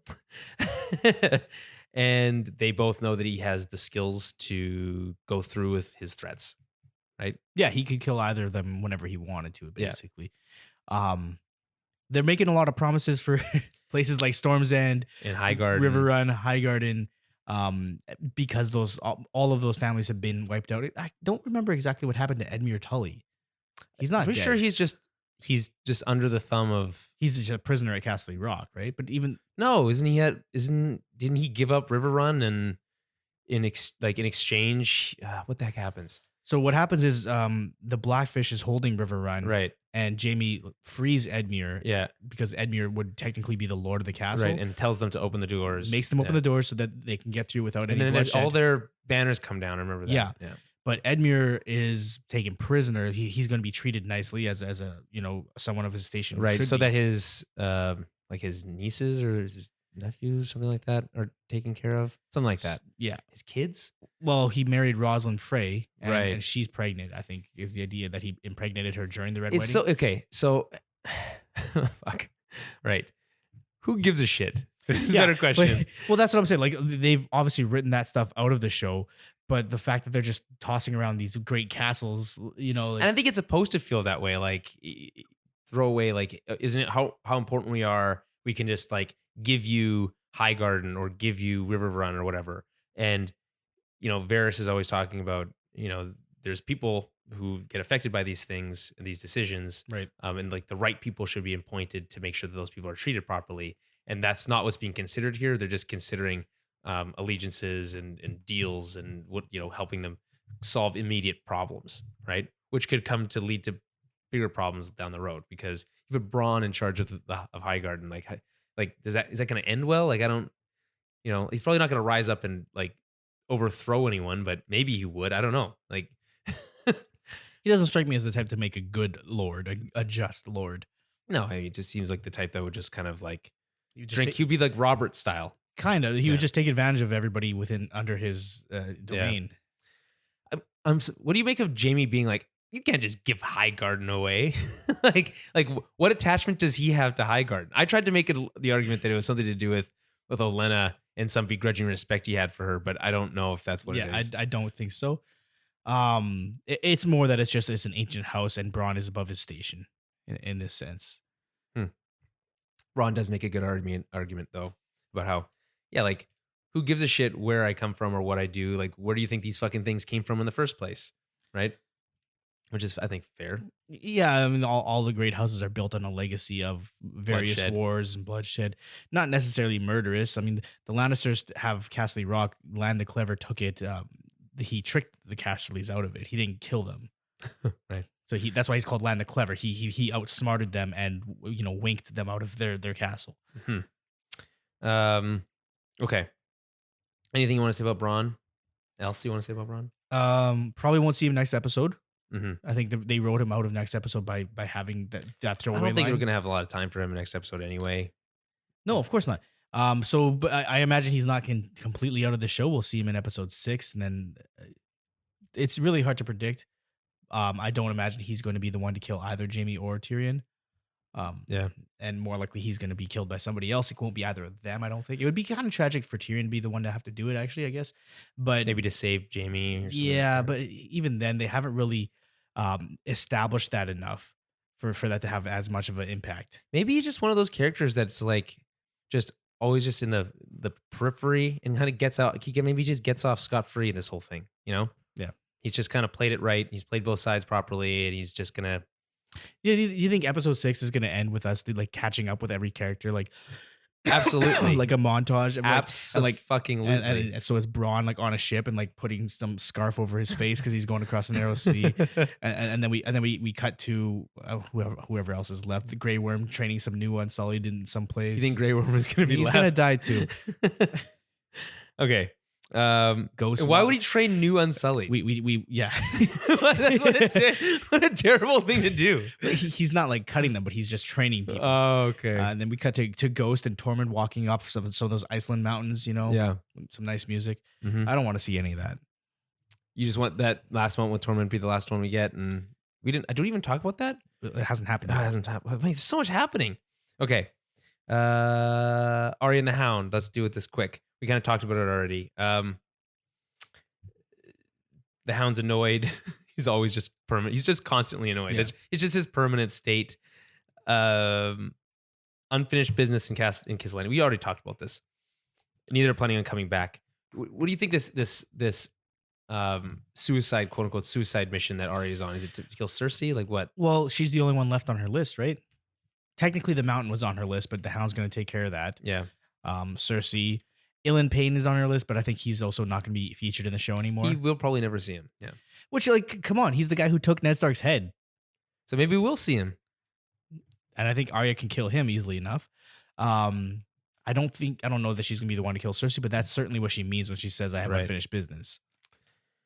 Okay.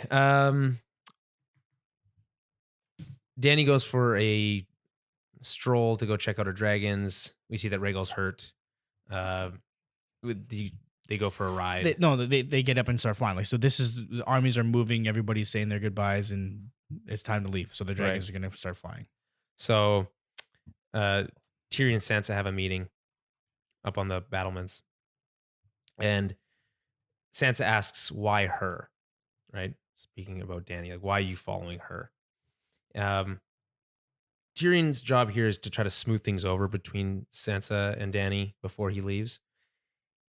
And it's not working, right? And I think he's frustrated by her stubbornness. And I really like the moment where it's very like raw when he's like, Sansa, look at me. Because she's not even like, she's just like staring off into space, you know? So I really like that moment. And I think it's interesting that Sansa brings up the fact that like that he's afraid of her, right? Which isn't really something that they've explored on the show before. So that's I think. Yeah, and it's an astute point. Yeah. A lot of the people that are following her, it's clear that they defer to her, which is something that a person in a position of authority would require. But Tyrion's genuinely afraid of her nowadays, because she, not only has she threatened him a couple times, but she is really unraveling, and she's dangerous. She's got dragons, for God's sake. She's weapons of mass destruction. Yeah. I don't know if this gives Tyrion any like a moment of doubt, but it certainly does once she kind of he's about to walk away, right?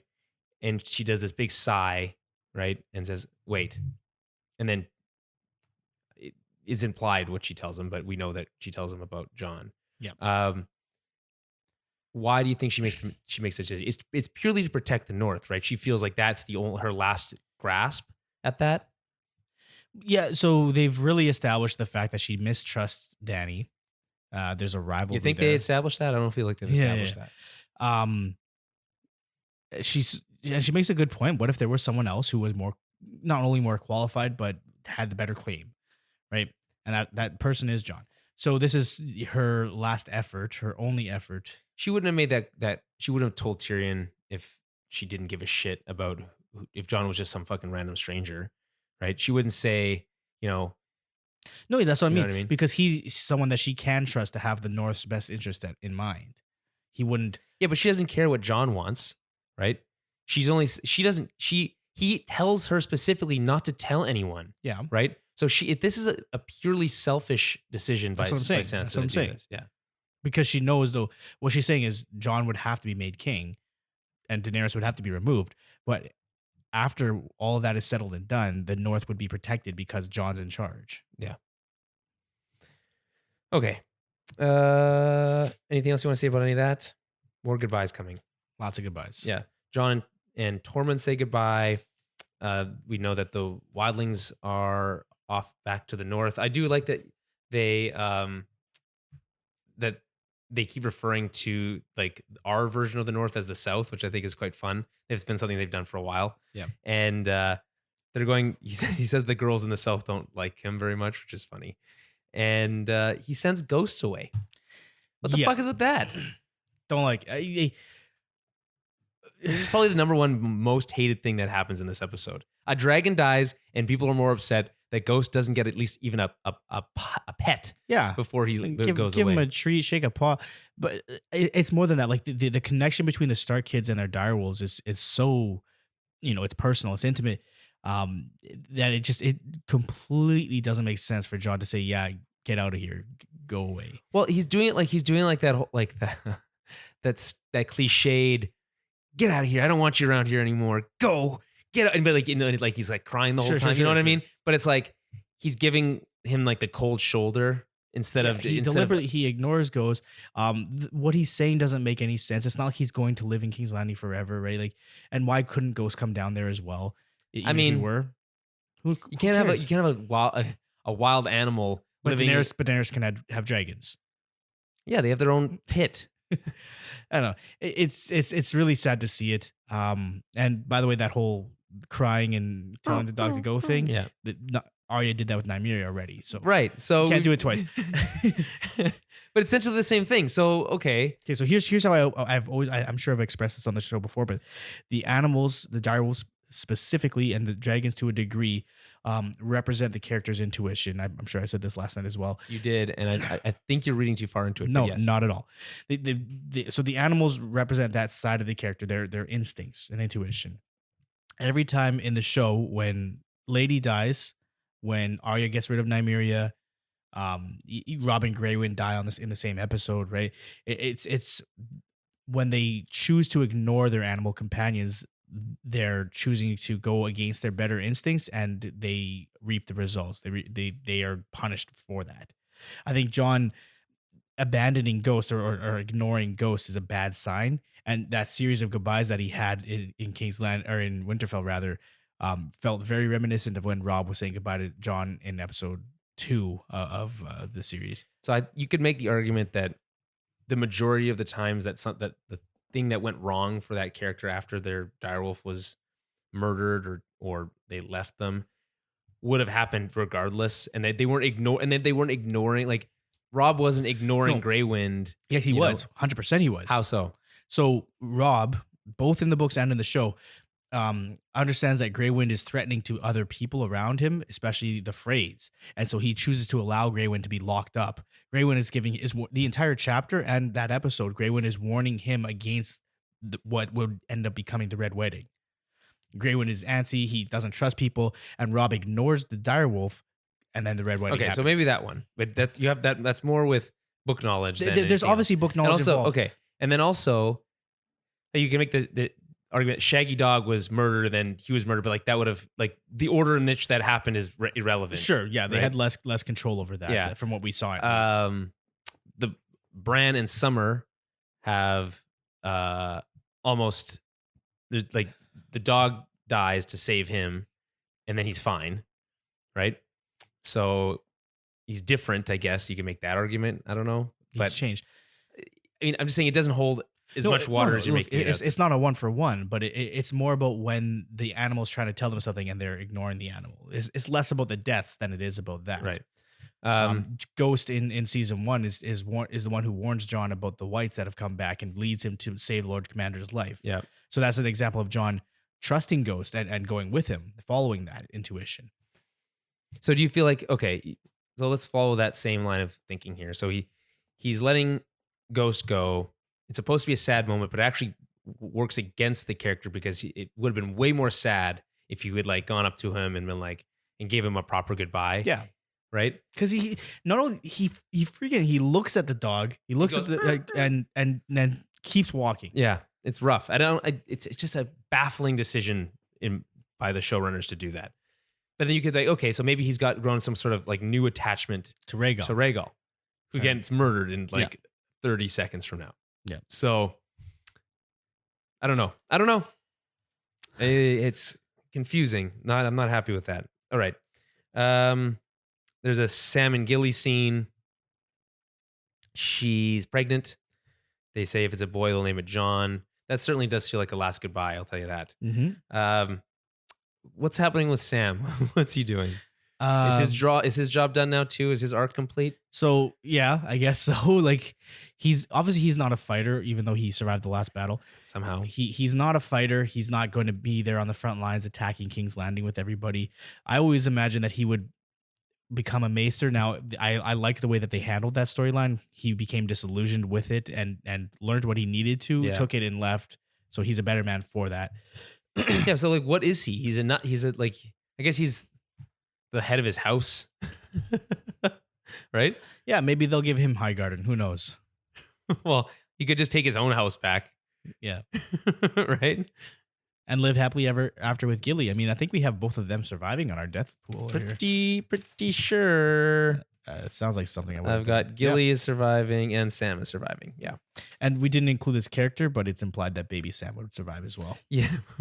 Because it's morbid to include a baby on a death pool. So, did you include the unborn zygote of Sam? Well, we didn't know. No, we didn't know. They just hug and they know. It's like he feels a belly. Yeah. All right. I wrote here, is following Dany a mistake? I don't know how much we talked about this already. I feel like we've been going on forever, but all of this stuff is setting us in a direction to mistrust Dany and her intentions and what she's leading Jon to do, right? Maybe to his death. Hard to say. It sure feels like it after that series of goodbyes. Check. He's dead on my. I see. I have him alive. I think you and I were opposites in this. So I have Dany dead, Jon alive. I think you're the opposite. But that's a big stakes. That'll be let's put some money down. Okay. Now here's where things get interesting. Not that they haven't been already, but we have Tyrion and Varys on the ship to Dragonstone. Varys learns the story. Tyrion spills the beans, right? There's this line by Varys. She's like, how many people know? He's like, 8. He's like, oh, well, more than a handful. Once that happens, 100 will know. He's like, and I'm thinking the whole time, well, yeah, only because you're gonna tell a bunch of people, and like, yeah, you're the loose end on that rope. Yeah, like no one else was gonna be telling anyone. I mean, Tyrion maybe, and Sansa already did. Yeah, so. But like, who else is she gonna tell? Who else would she tell? I don't think she would trust too many people with that information. Maybe Sam would let something slip. He seems like the type to just talk. Yeah, that's maybe. But they do say they're best friends. We didn't mention that. There's that moment where they say you're the best friend I've ever had. Right. Anyway, I thought that was just funny. Regardless, it's setting up this idea that information that Dany was worried about has already started growing its own legs, right? It's evolving into its own beast. Right. He basically walks us through all the things we've been talking about for a long time. He has a better claim. Doesn't matter what he wants. There's that interesting line later about, maybe the best person to lead is someone who doesn't want to lead at all. Tyrion pitches the whole marriage idea again. This is really his go-to idea. Like, could you just marry them? Let's just marry them. Like, it'll work, right? And maybe it would, maybe it wouldn't. I think the show is saying it wouldn't, right? I think it's very clear that the show is saying it wouldn't. Yeah, the show is saying that it could but won't. No, they both say Tyrion thinks it could, but Varys is saying it'll never work. She's too strong for him. Yeah. And that he wouldn't marry his cousin, and it'll right? Yeah, and it'll never work, right? And my argument during the live thing yesterday, we went on a whole tangent about it, but basically, it's possible that they're setting us to believe that outcome is impossible, only for like them to kind of pull that out of their ass at the end and kind of use that as hey, maybe I don't know, because maybe not, because Tyrion having that his idea means that he would be proven right at the end, which is kind of would be kind of weird. Right. But it's still possible, I guess. It's very unlikely. It's just unlikely, right? I just push against I guess what it is I push against this idea that Jon is like too weak-willed to marry Dany. I do believe that sharing power thing, that Dany wouldn't want to share power, makes sense. Yeah. But they keep saying, she just bent him to his will, and like she has already. Like I don't see that. It's less about him being weak-willed and more about him not being a politician and not playing those games that Dany would end up playing. So she would find ways to use him, even inadvertently, like not even deliberately, just knowing that how Jon is. He'll make every attempt to be honorable and honest in every situation, and Dany doesn't abide by those same rules, so she could use that to her advantage. The known unknown, basically. Yeah, and it's not about her. They use the term "bend him to her will," which is probably not the right way to phrase it. Pretty strong language. Yeah, because Jon is obviously proven to be a strong-willed character. It also she makes a deliberate command to him earlier in this episode, and he disobeys it. So it's like. It's not that clear cut, and the show's making it seem. Anyway, Varys doesn't believe the marriage will work. And then there's an interesting moment here where he says he's worried about her state of mind. Right, the show is clearly setting her up to make it look like she's going crazy.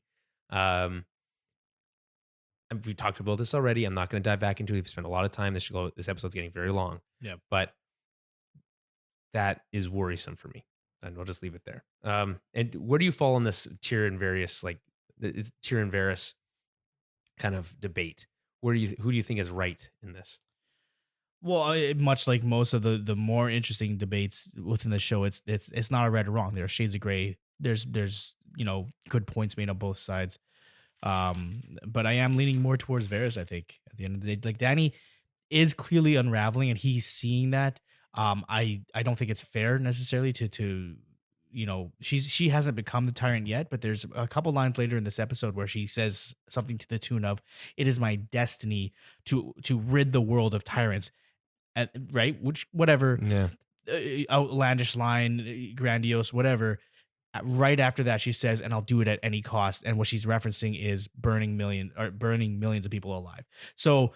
Pretty tyrannical stuff coming out of her mouth immediately after her saying that. So that's a bad sign for anybody considering her as a leader. Well, and specifically Varys, we know he's been set up to be this like man of the people. Right. Which don't get me started on that. That's a whole other character. No, and that's not at all. It's been set up from the very beginning. Not from the very beginning. Yes, it has. I'm not going to debate you on this. Yes, it has.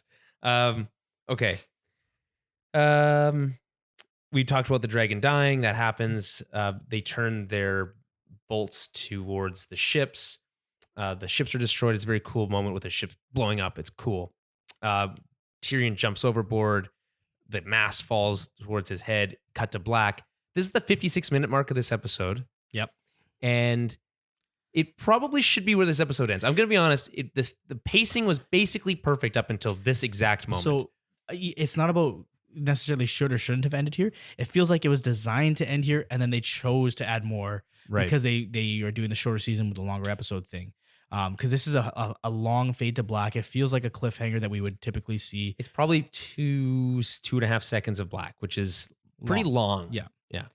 So it would have made sense. It would have been a shorter episode, but it does feel like a natural ending there. Yeah. And it would feel much more like the type of episode you would get after a big battle scene, but episode like episode 3, right?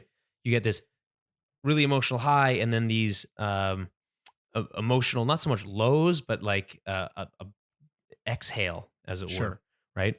So the thing is, I don't know when they made the decision to make it. I think 6 episodes. It was fairly early, right? Yeah. Yeah, it was like years ago. Like it was like 2 years ago. To editing, right? So maybe they had that designed as the end of an episode, and then they chose to move things around within the episode. Yeah, it's a shame because I think that works so well as the end of an episode. This shocking moment with a dragon dying, and then cliffhanger. Essentially, you don't know what happens to most of those characters. Right. Imagine that's like holy shit. People would be losing their minds over how cool this episode was. Honestly, they'd be saying, "Wow." This is almost as good as episode 2 was. Can't believe they did that with Rhaegal. this intrigue with Jon and Dany, although maybe not the best, is like what they're doing with Tyrion and Varys is really cool. And then instead, we get a whole other like half episode that sucks. But we'll just quickly, before we get to that, let's thank some people for. I know we got pretty far into the episode before we were able to do that, but it's important. We did forget to mention someone last week. Well, so that's an oversight on our part. We're not entirely sure how it happened, but Cassie Lee, thank you, Cassie. So it was last week that we should have thanked Cassie, and it wasn't added to our sheet for whatever reason. So we're thanking you this week. Yeah. And so thank you, Cassie. Just as much appreciated. So just to make sure everyone understands, these are everyone who's donated $5 or more to our Patreon campaign. We've also there is another way to donate, which is basically a single donation, which doesn't get you all the perks of being a Patreon member. Like you don't get access to the live feed and all that kind of stuff.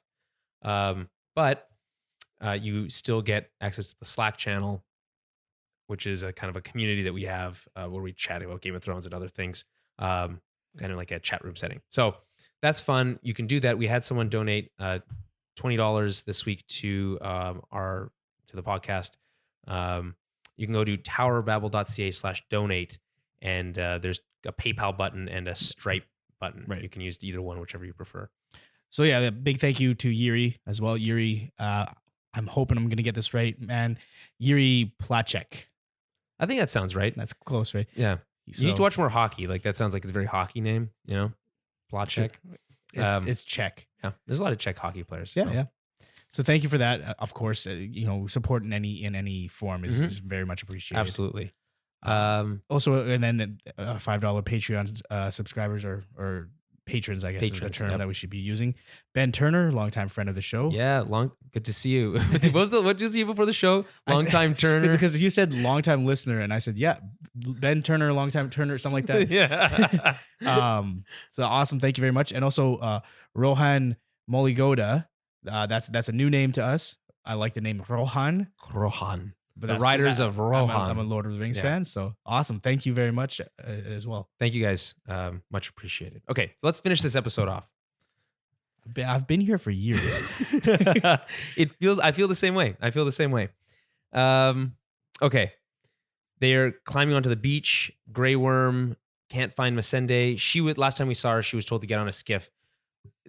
We're implied that because she was the only one who was on like an escape boat, that she was the one that was captured. We learned that in the next scene. Cersei, she's bringing people into the Red Keep. You see them like streaming in, right? And it's like a twofold plan. Cersei's using them basically as a human shield for herself. Cersei then tells Euron that he has a baby and that it's his. And whatever. We get a knowing nod from Qyburn. Oh my god, that nod is hilarious. Every time I watch it, I laugh. It's so funny. Yeah, so we know that she's lying about the actual parentage. Yeah. I guess, yeah. You can't use this. She's pregnant as a storyline last season, and she's lying, and then otherwise, man. Then who the fuck knows what the fuck's going on? And that's what she does, though. She lies, right? Yeah. Maybe she's not pregnant at all. I don't know. I think she's pregnant. I think it's Jaime's kid, and I think that she's using Euron by telling him that. That's certainly what we're meant to believe at this point. Yeah. That nod, so good. He looks to him like, wait, what? And he's like, yeah. Well, because he's a maester, he'd be able to confirm that, but he would also confirm anything Cersei told him to. So. Right. And then there was some chatter, and then she has this so much for breaker of chains, and you're like, what the fuck does that mean? And then the camera pulls out, and Missandei's in chains, back in chains. Yeah. So that's shocking, I guess. But again, would have been much more shocking if we'd seen that at the beginning of next week's episode, though, right? Yeah. Because also, Euron's just back at King's Landing. Yeah, give you some time in between those scenes, right? To help. Again, that's a pacing thing. It helps smooth out those kind of weird continuity errors. Okay, Grey Worm, Varys, and Dany are having a quick council meeting without most of her council people. Yep. And Varys is basically urging her not to kill innocents. He invokes the, hey, I remember that I told you I would speak up, if I thought you were making a mistake. This is only a move you can use like once or twice ever with someone like Dany. So he's playing that card and saying, you're making a mistake. If you go ahead with that plan, you're making a massive mistake. 100%. Right? Because Grey Worm's pissed, right? They somehow know that they have Missandei spies. And that's not spies. That's not spies. Okay. That's not okay. Or anymore. they're using her as like, again, they're obviously using her as bait. So they might have even sent a raven and said like, we have her, right? Or they saw her get taken, or it could have been a million things. They didn't, because Grey Worm doesn't know where she is. But yeah, exactly. But maybe Dany saw. Who knows? Whatever. I don't like that we have to even think about that. Like this is such a problem. We shouldn't even have to worry about it. Yeah, so Dany's really angry here, and that's kind of the takeaway. And you mentioned this earlier, that she's kind of unraveling. Yes. They're saying that there's an important kind of pacing moment here. They say it will take a fortnight before Jon's allied armies are able to arrive. I do like the term allied armies. Obviously invokes World War II, but it's a cool term. So yeah, that's fair. We kind of like, it takes 2 weeks to get from armies from King's Landing to. In order to get there, they have to pass through the neck and hook up with Howland Reed. So right, because that's very important. Helen Reed's not coming, dude. All right. Yeah, that they said that basically to end this scene off. Basically, they're saying, okay, you have to at least offer the choice to Cersei to surrender. And so Varys is saying that from one perspective. Dany agrees from a different perspective, because it's more about how she is perceived. Mm-hmm. That the people of King's Landing will know that she at least tried. No one sees. Yeah, there's nobody there later on. It's a futile gesture. Yeah. But anyways, what sticks out to me more about this scene, Varys invokes, I think, something that he said last season. I promised that I would say something if I ever felt the need for something to be said. Right. Part of that same exchange, though, last season was Dany promised if he ever did anything behind her back, she would burn him alive. And now later on this episode, we find out that he's planning something behind her back. I don't remember that other part, but that is. So I think that's Varys. It does add some intrigue. Yeah. I think that's what's going to end up happening to Varys once whatever he's doing is found out. She feeds him to the dragon. Well, yeah, I think that rubber's really going to hit the road real quick next episode. And then how does Tyrion react to that? Knowing Varys, knowing where his loyalties lie, and seeing him be treated that way by Daenerys. Right. If he gets treated that way, I guess to Varys, he's almost acting as a martyr and saying like, if you do this to me, you're just proving my point. You're just playing into my hand. I'll sacrifice myself to prove that you are actually going crazy. But I mean, she's being betrayed. I think there's going to be a lot of, here's what's going to happen. There's going to be a lot of things that are happening that are going to make it look like Dany is being betrayed left and right. Right. But it's going to be a perception is reality situation where that's not necessarily what's happening, or only a small number, like just Varys and like a couple of people I've kind of schemed to create something. And so she'll overreact. And she's going to overreact and think that Jon's in on it somehow, and then that'll kind of seal her fate in one way or another. So that's probably what's going to happen. Again, vague-ish, but it's very vague. I mean, just playing off of that, there's the whole prophecy of Dany's different betrayals, and the last one being for love, if I remember correctly. So you can imagine that having something to do with Jon. Wasn't that the one? Wasn't that supposed to be what was the first one? What was Jorah's betrayal? She was betrayed once for gold, right? Once for blood, and once for love. Oh, okay. Those are her three. So it's safe to assume that being betrayed for blood was Miri Mazdur. Yeah. And that for gold was Jorah potentially, or Brown Ben Plum later on. Who knows? It's also like she's betrayed obviously multiple other times that don't fit that prophecy. So it's about the big ones, right? But if prophecies are all about interpretation anyway. Well, that's the whole point. Okay, then we have this last scene with Varys and Tyrion, which is probably the best scene in the episode. Has to be. We haven't had any of these throne room scenes for so long. And I think they intentionally put it in a throne room because they understand what that means. Yeah, and thank you. Yeah. I appreciate it. Yep. I'm struggling with what I wrote here. Yeah, it was very dark. Okay, so they're basically talking about the problem / solution of Jon Snow. they both see it in a different way. To Tyrion, it's a problem. To Varys, he's seeing it as a possible solution to the problem of Dany's insanity. Yeah. So his whole line about the best person to rule is someone who doesn't want to rule. You kind of just briefly talked about that last time on our live reaction, basically saying that opens a whole can of worms about like society in general. But I think as a general rule, that's something that we can't physically, but should apply to people that we elect for. It's such a ridiculous idea, but you can't. How can you make someone do something they don't want to do? Well, I mean, isn't that inherently bad in itself? Sure. But the larger point behind that is obviously there's no way to implement that. But the reason I brought that up is that most people who do pursue public office are not doing it for altruistic reasons. It's right. It's not that they want to, but they have to. Right. That it's a responsibility. It's somebody's responsibility. Please don't elect me, but right. You know what I mean? Like it's like someone's got to do it. I got to at least try. So some of these offices, the presidency of the United States does come to mind. I don't want to get too political here, but it's something that's looked at as not only a position of power, but it's something to be coveted as like a celebrity status sort of thing, right? Which is not what that position is for. Yeah. Like I said, let's not get too political. So I'm not going to really go off of that much. There's plenty of wine here. I'll let you go ahead and bury yourself. They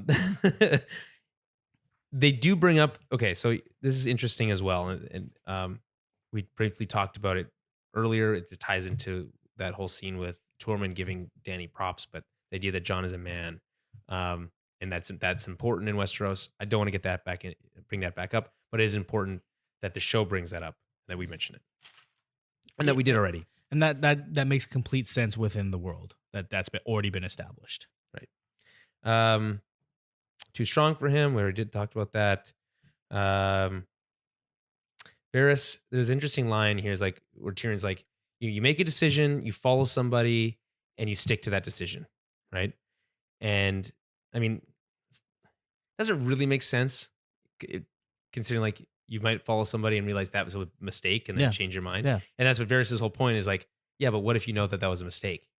So the implication here is that he feels like Dany, him following Dany is a mistake because Dany's making a mistake or making mistakes. And that's a form of insanity. If you know someone, if you know they're doing something wrong, you choose to double down on it because it's a sunk cost or something like that. Well, yeah, and it is the portion that Tyrion is afraid of Dany. We talked about that already. But also, I think he has some a belief that she's going to turn it around, right? That she's going through a rough patch here, but she's going to turn it around. It's going to work out, and he's willing to stick it through to see that. Yeah, so it's very reminiscent to me of, I think, probably 2 seasons ago, the way Jaime talked about Cersei. Yeah, she's doing some bad things, but when the dust settles, when it's all said and done, when there is peace under her rule, no one's going to care about that. Right. So that's the same mentality. It's the ends justify the means. I think they really make out to make Varys seem like he's completely entirely justified in his plan to apparently assassinate Dany, because he's going to have her removed. It's implied. He's like, so what happens to her? And nothing is said implicitly, but it's explicitly. Much is said implicitly. But well, I guess it's just not enough time for this stuff. There's just not enough fucking time. There's not enough time for this podcast. There's so much time. We've used so much fucking time. Yeah. Okay. 2 scenes. 2 more scenes. What day is it? It's technically tomorrow already. Okay. Jaime, he gets the news. He finds out. Okay. No, this I do actually have things to say about this scene. I don't fucking understand. Okay. Break it down. Sorry. Do your thing. Jaime is wandering around Winterfell. He sees that Sansa's received a raven. He reads their faces. He comes up to you, say, "What's happened?" Right? Brienne gives him the breakdown of what's happened, and that's basically it. We cut to the next scene, and the next scene is him leaving. Yeah, and Brienne trying to convince him to stay. Right. He's saying that he has to go because he's not a good person, and this is his quote unquote destiny. He's done all these things for Cersei, and destiny is a weird way to put it. I don't, but he feels intrinsically tied to her decisions, and that's what it seems like to me, and that by letting her continue to make those decisions, he's equally at fault. Okay, so that's one way. And he also wants to, I feel like, redeem himself. That's one way to interpret it. I think he's probably already redeemed himself to a degree. But what Brienne says is you don't have to die together. So that's pretty insightful on her part, because he's always thought that he would leave the world at the same time as Cersei, that they came in together, they go out together, sort of thing.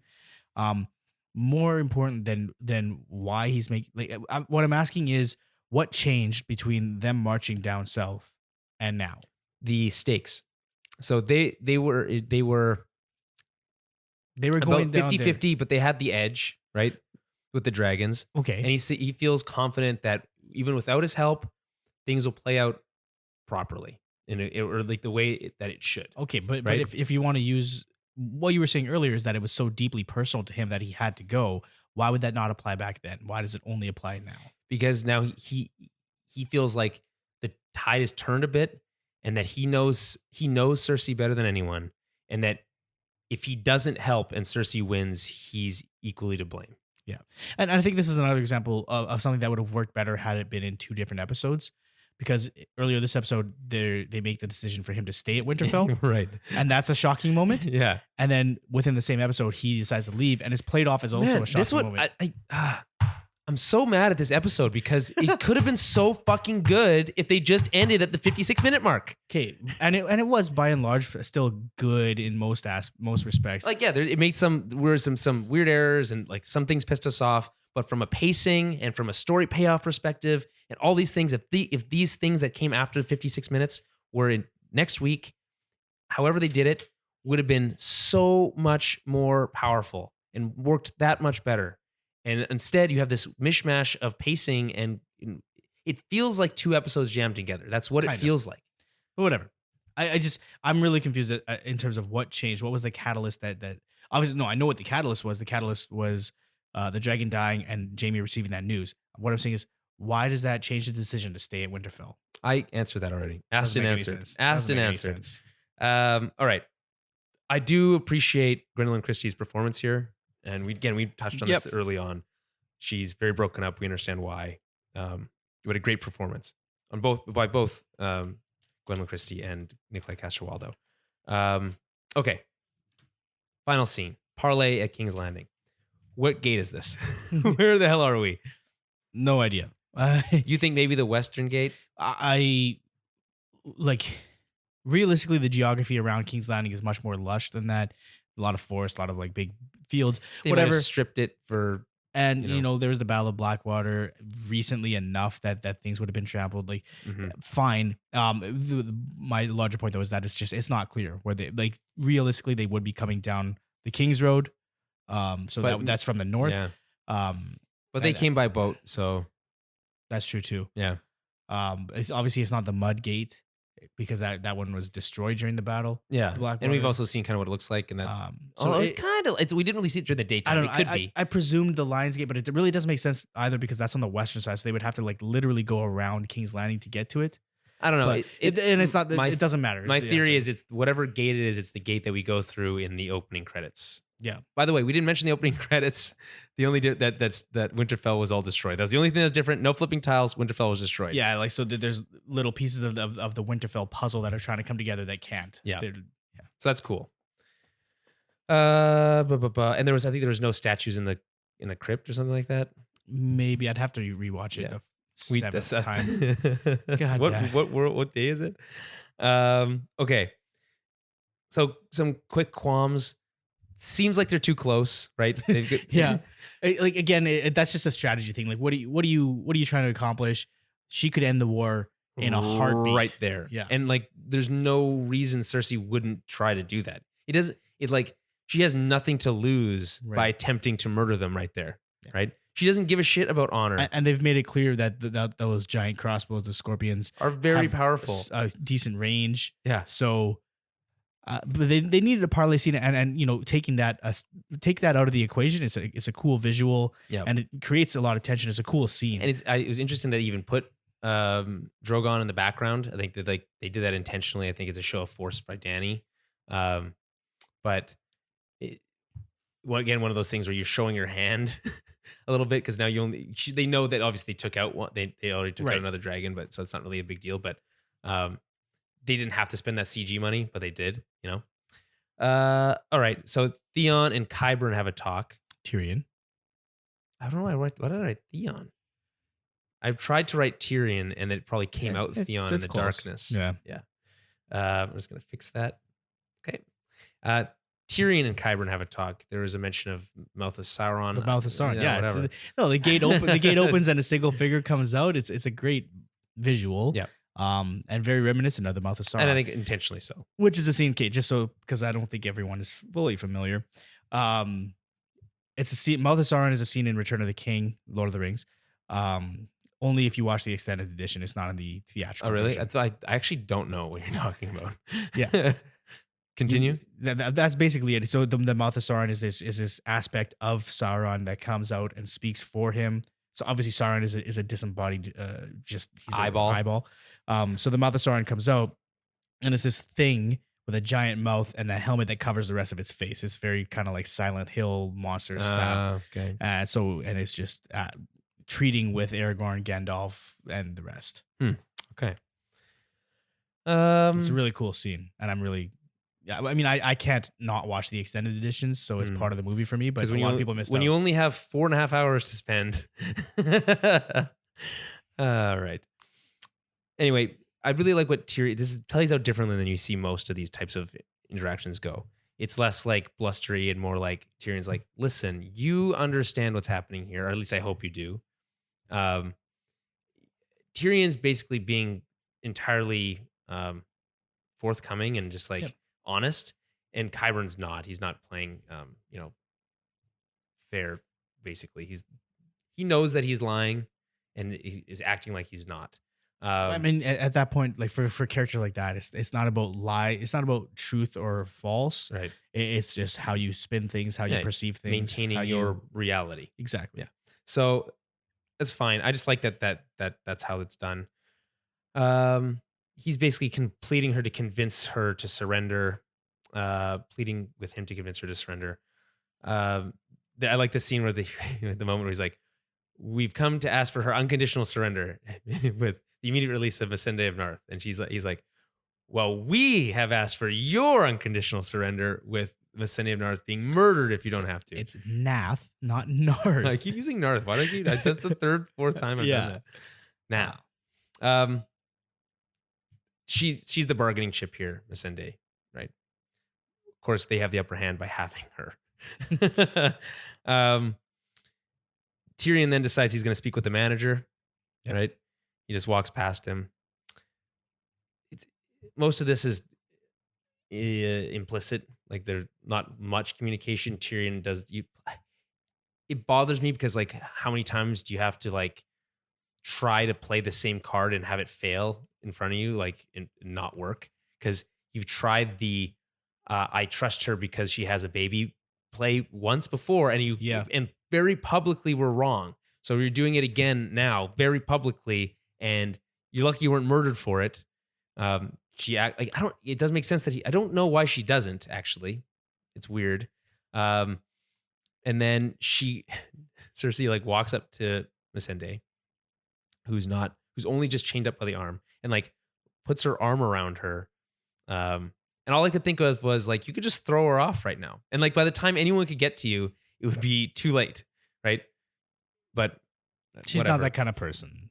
Well, Missandei, she has her last moment of defiance. She says Dracarys. Yeah. What does she mean by that? Do you think it's like, hey, burn them all type? Like, because I think that's a pretty, like, it comes off like burn them all. That's what it comes off as. Well, to me. Okay. So that's clearly become, it's more of a symbolic gesture than anything else. That's fire and blood. Those are Dany's words. I don't know if she's necessarily saying burn all the innocent people in King's Landing, but she doesn't think about it in those terms, right? She's very much just a Daenerys supporter. Yeah. And she's saying, yeah, you win. Do what you have to do to win. Right. By saying that, though, it empowers Dany sure. to make a bad decision, potentially. Right? But what if, how about this for a theory? What if it's a Like, remember all that, what's it called? The green fire stuff? Wildfire underneath of the Red Keep. If they try to burn it, it'll all just explode, right? Maybe she's saying, well, she wouldn't explode. know anything about that. I don't know. I saw something about that on the internet. I didn't like it, but I wanted to throw it out there. Well, I think I think it would have a modicum of poetry to it were Cersei to die as a result of wildfire under King's Landing, because she's done that to other people. Probably less satisfying than having her and Jaime come to a head at some point. They both die in a blaze of green fire. Maybe. I wouldn't fully discount that. I can guarantee you that's not what Missandei meant when she said Dirk Arms. Yeah, I know. But I wanted to bring up that idea anyway. She gets beheaded. Yep. I like the way they cut it, where they cut to a like very much similar to the way they did Ned's beheading, where to the like almost too far, like you stay on the shot almost too long, and you cut away and you see like the head tumbling down, the body tumbling down, and then in the background, in a couple of like these with Tyrion like looking back at Dany, there's like a puddle of blood. Like, which makes sense. Yeah, it's just like people have blood in them. When you remove a head, it comes out. Yep. It's just particularly extra gruesome.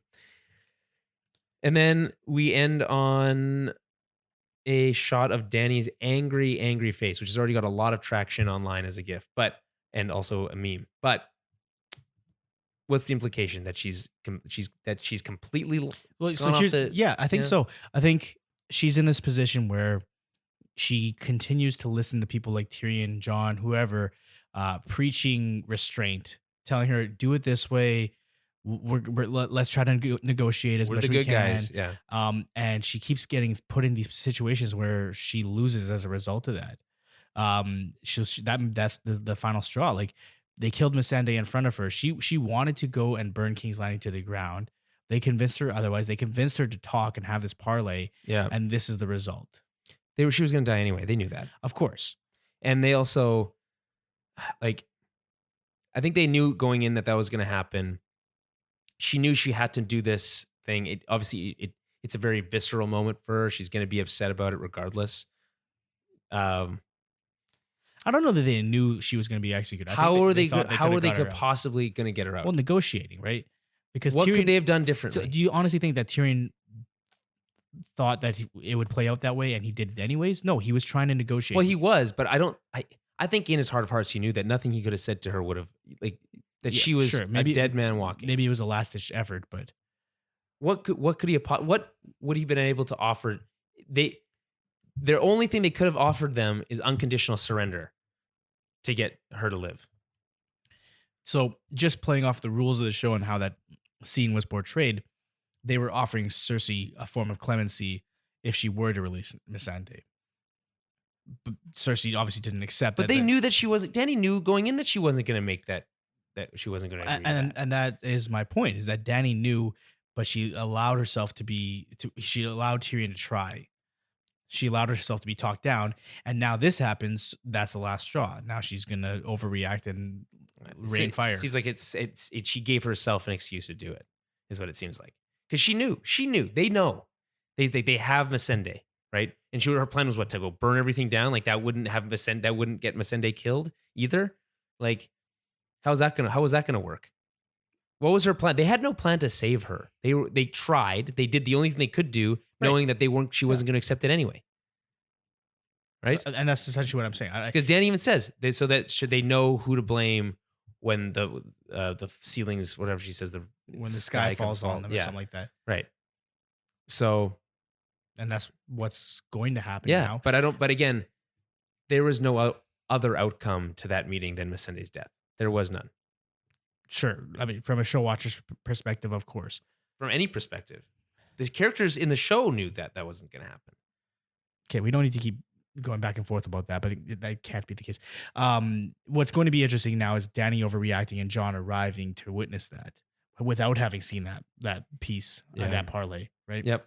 That's why I'm very wary of this, like this final moments, all this everything that's going to happen in this penultimate episode happening with like false pretenses that no one actually knows what's happening. But I think that's the point. And like I've come all the way around. Is that a good thing? I think I wasn't on board initially, but now I'm getting to a point where having talked about it and processed some of this, that makes more sense to have these characters. So you're on Dany's side, right? You can see where she's coming from.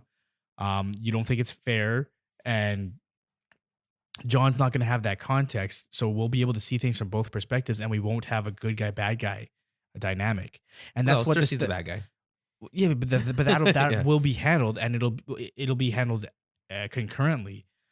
But Jon witnessing Dany actually overreact, which we clearly know is likely going to happen, creates some really interesting tension and conflict. Yeah, because we're on both sides. Yeah, no, it might work.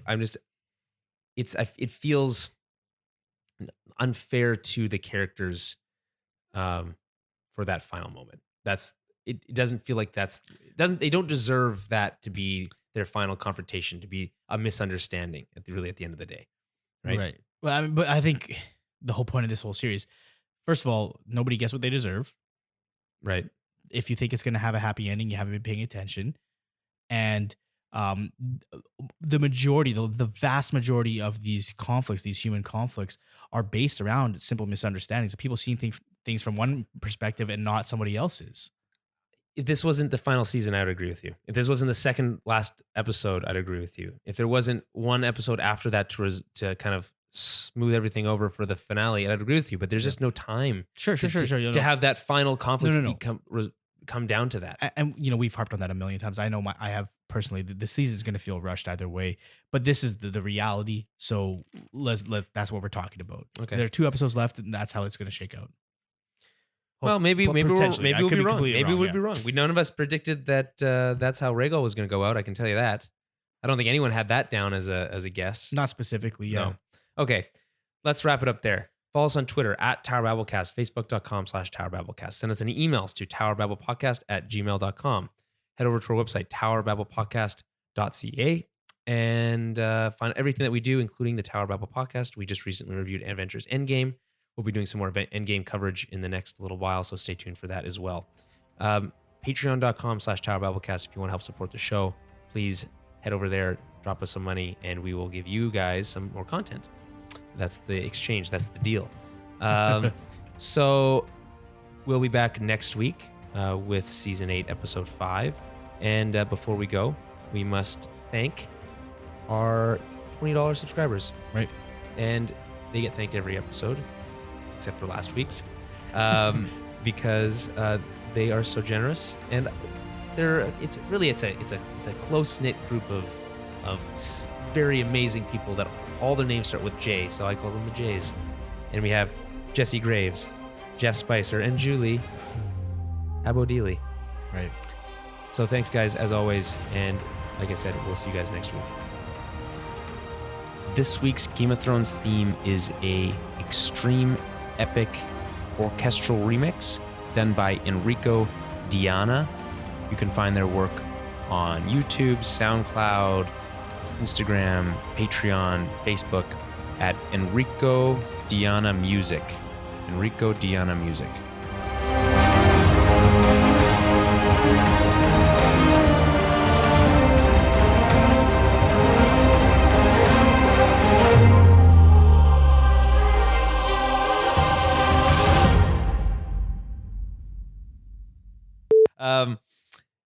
This episode is written by, you know what? Before we get there, house cleaning to do. Yeah. Let's clean it up. Yeah, house cleaning. Follow us on Twitter at Tower Babblecast, Facebook.com/Tower Babblecast. Like us on Facebook.com.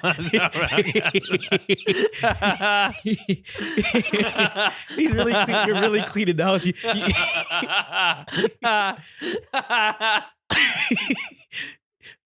You're using a broom and a Swiffer. Let's start over. Oh no.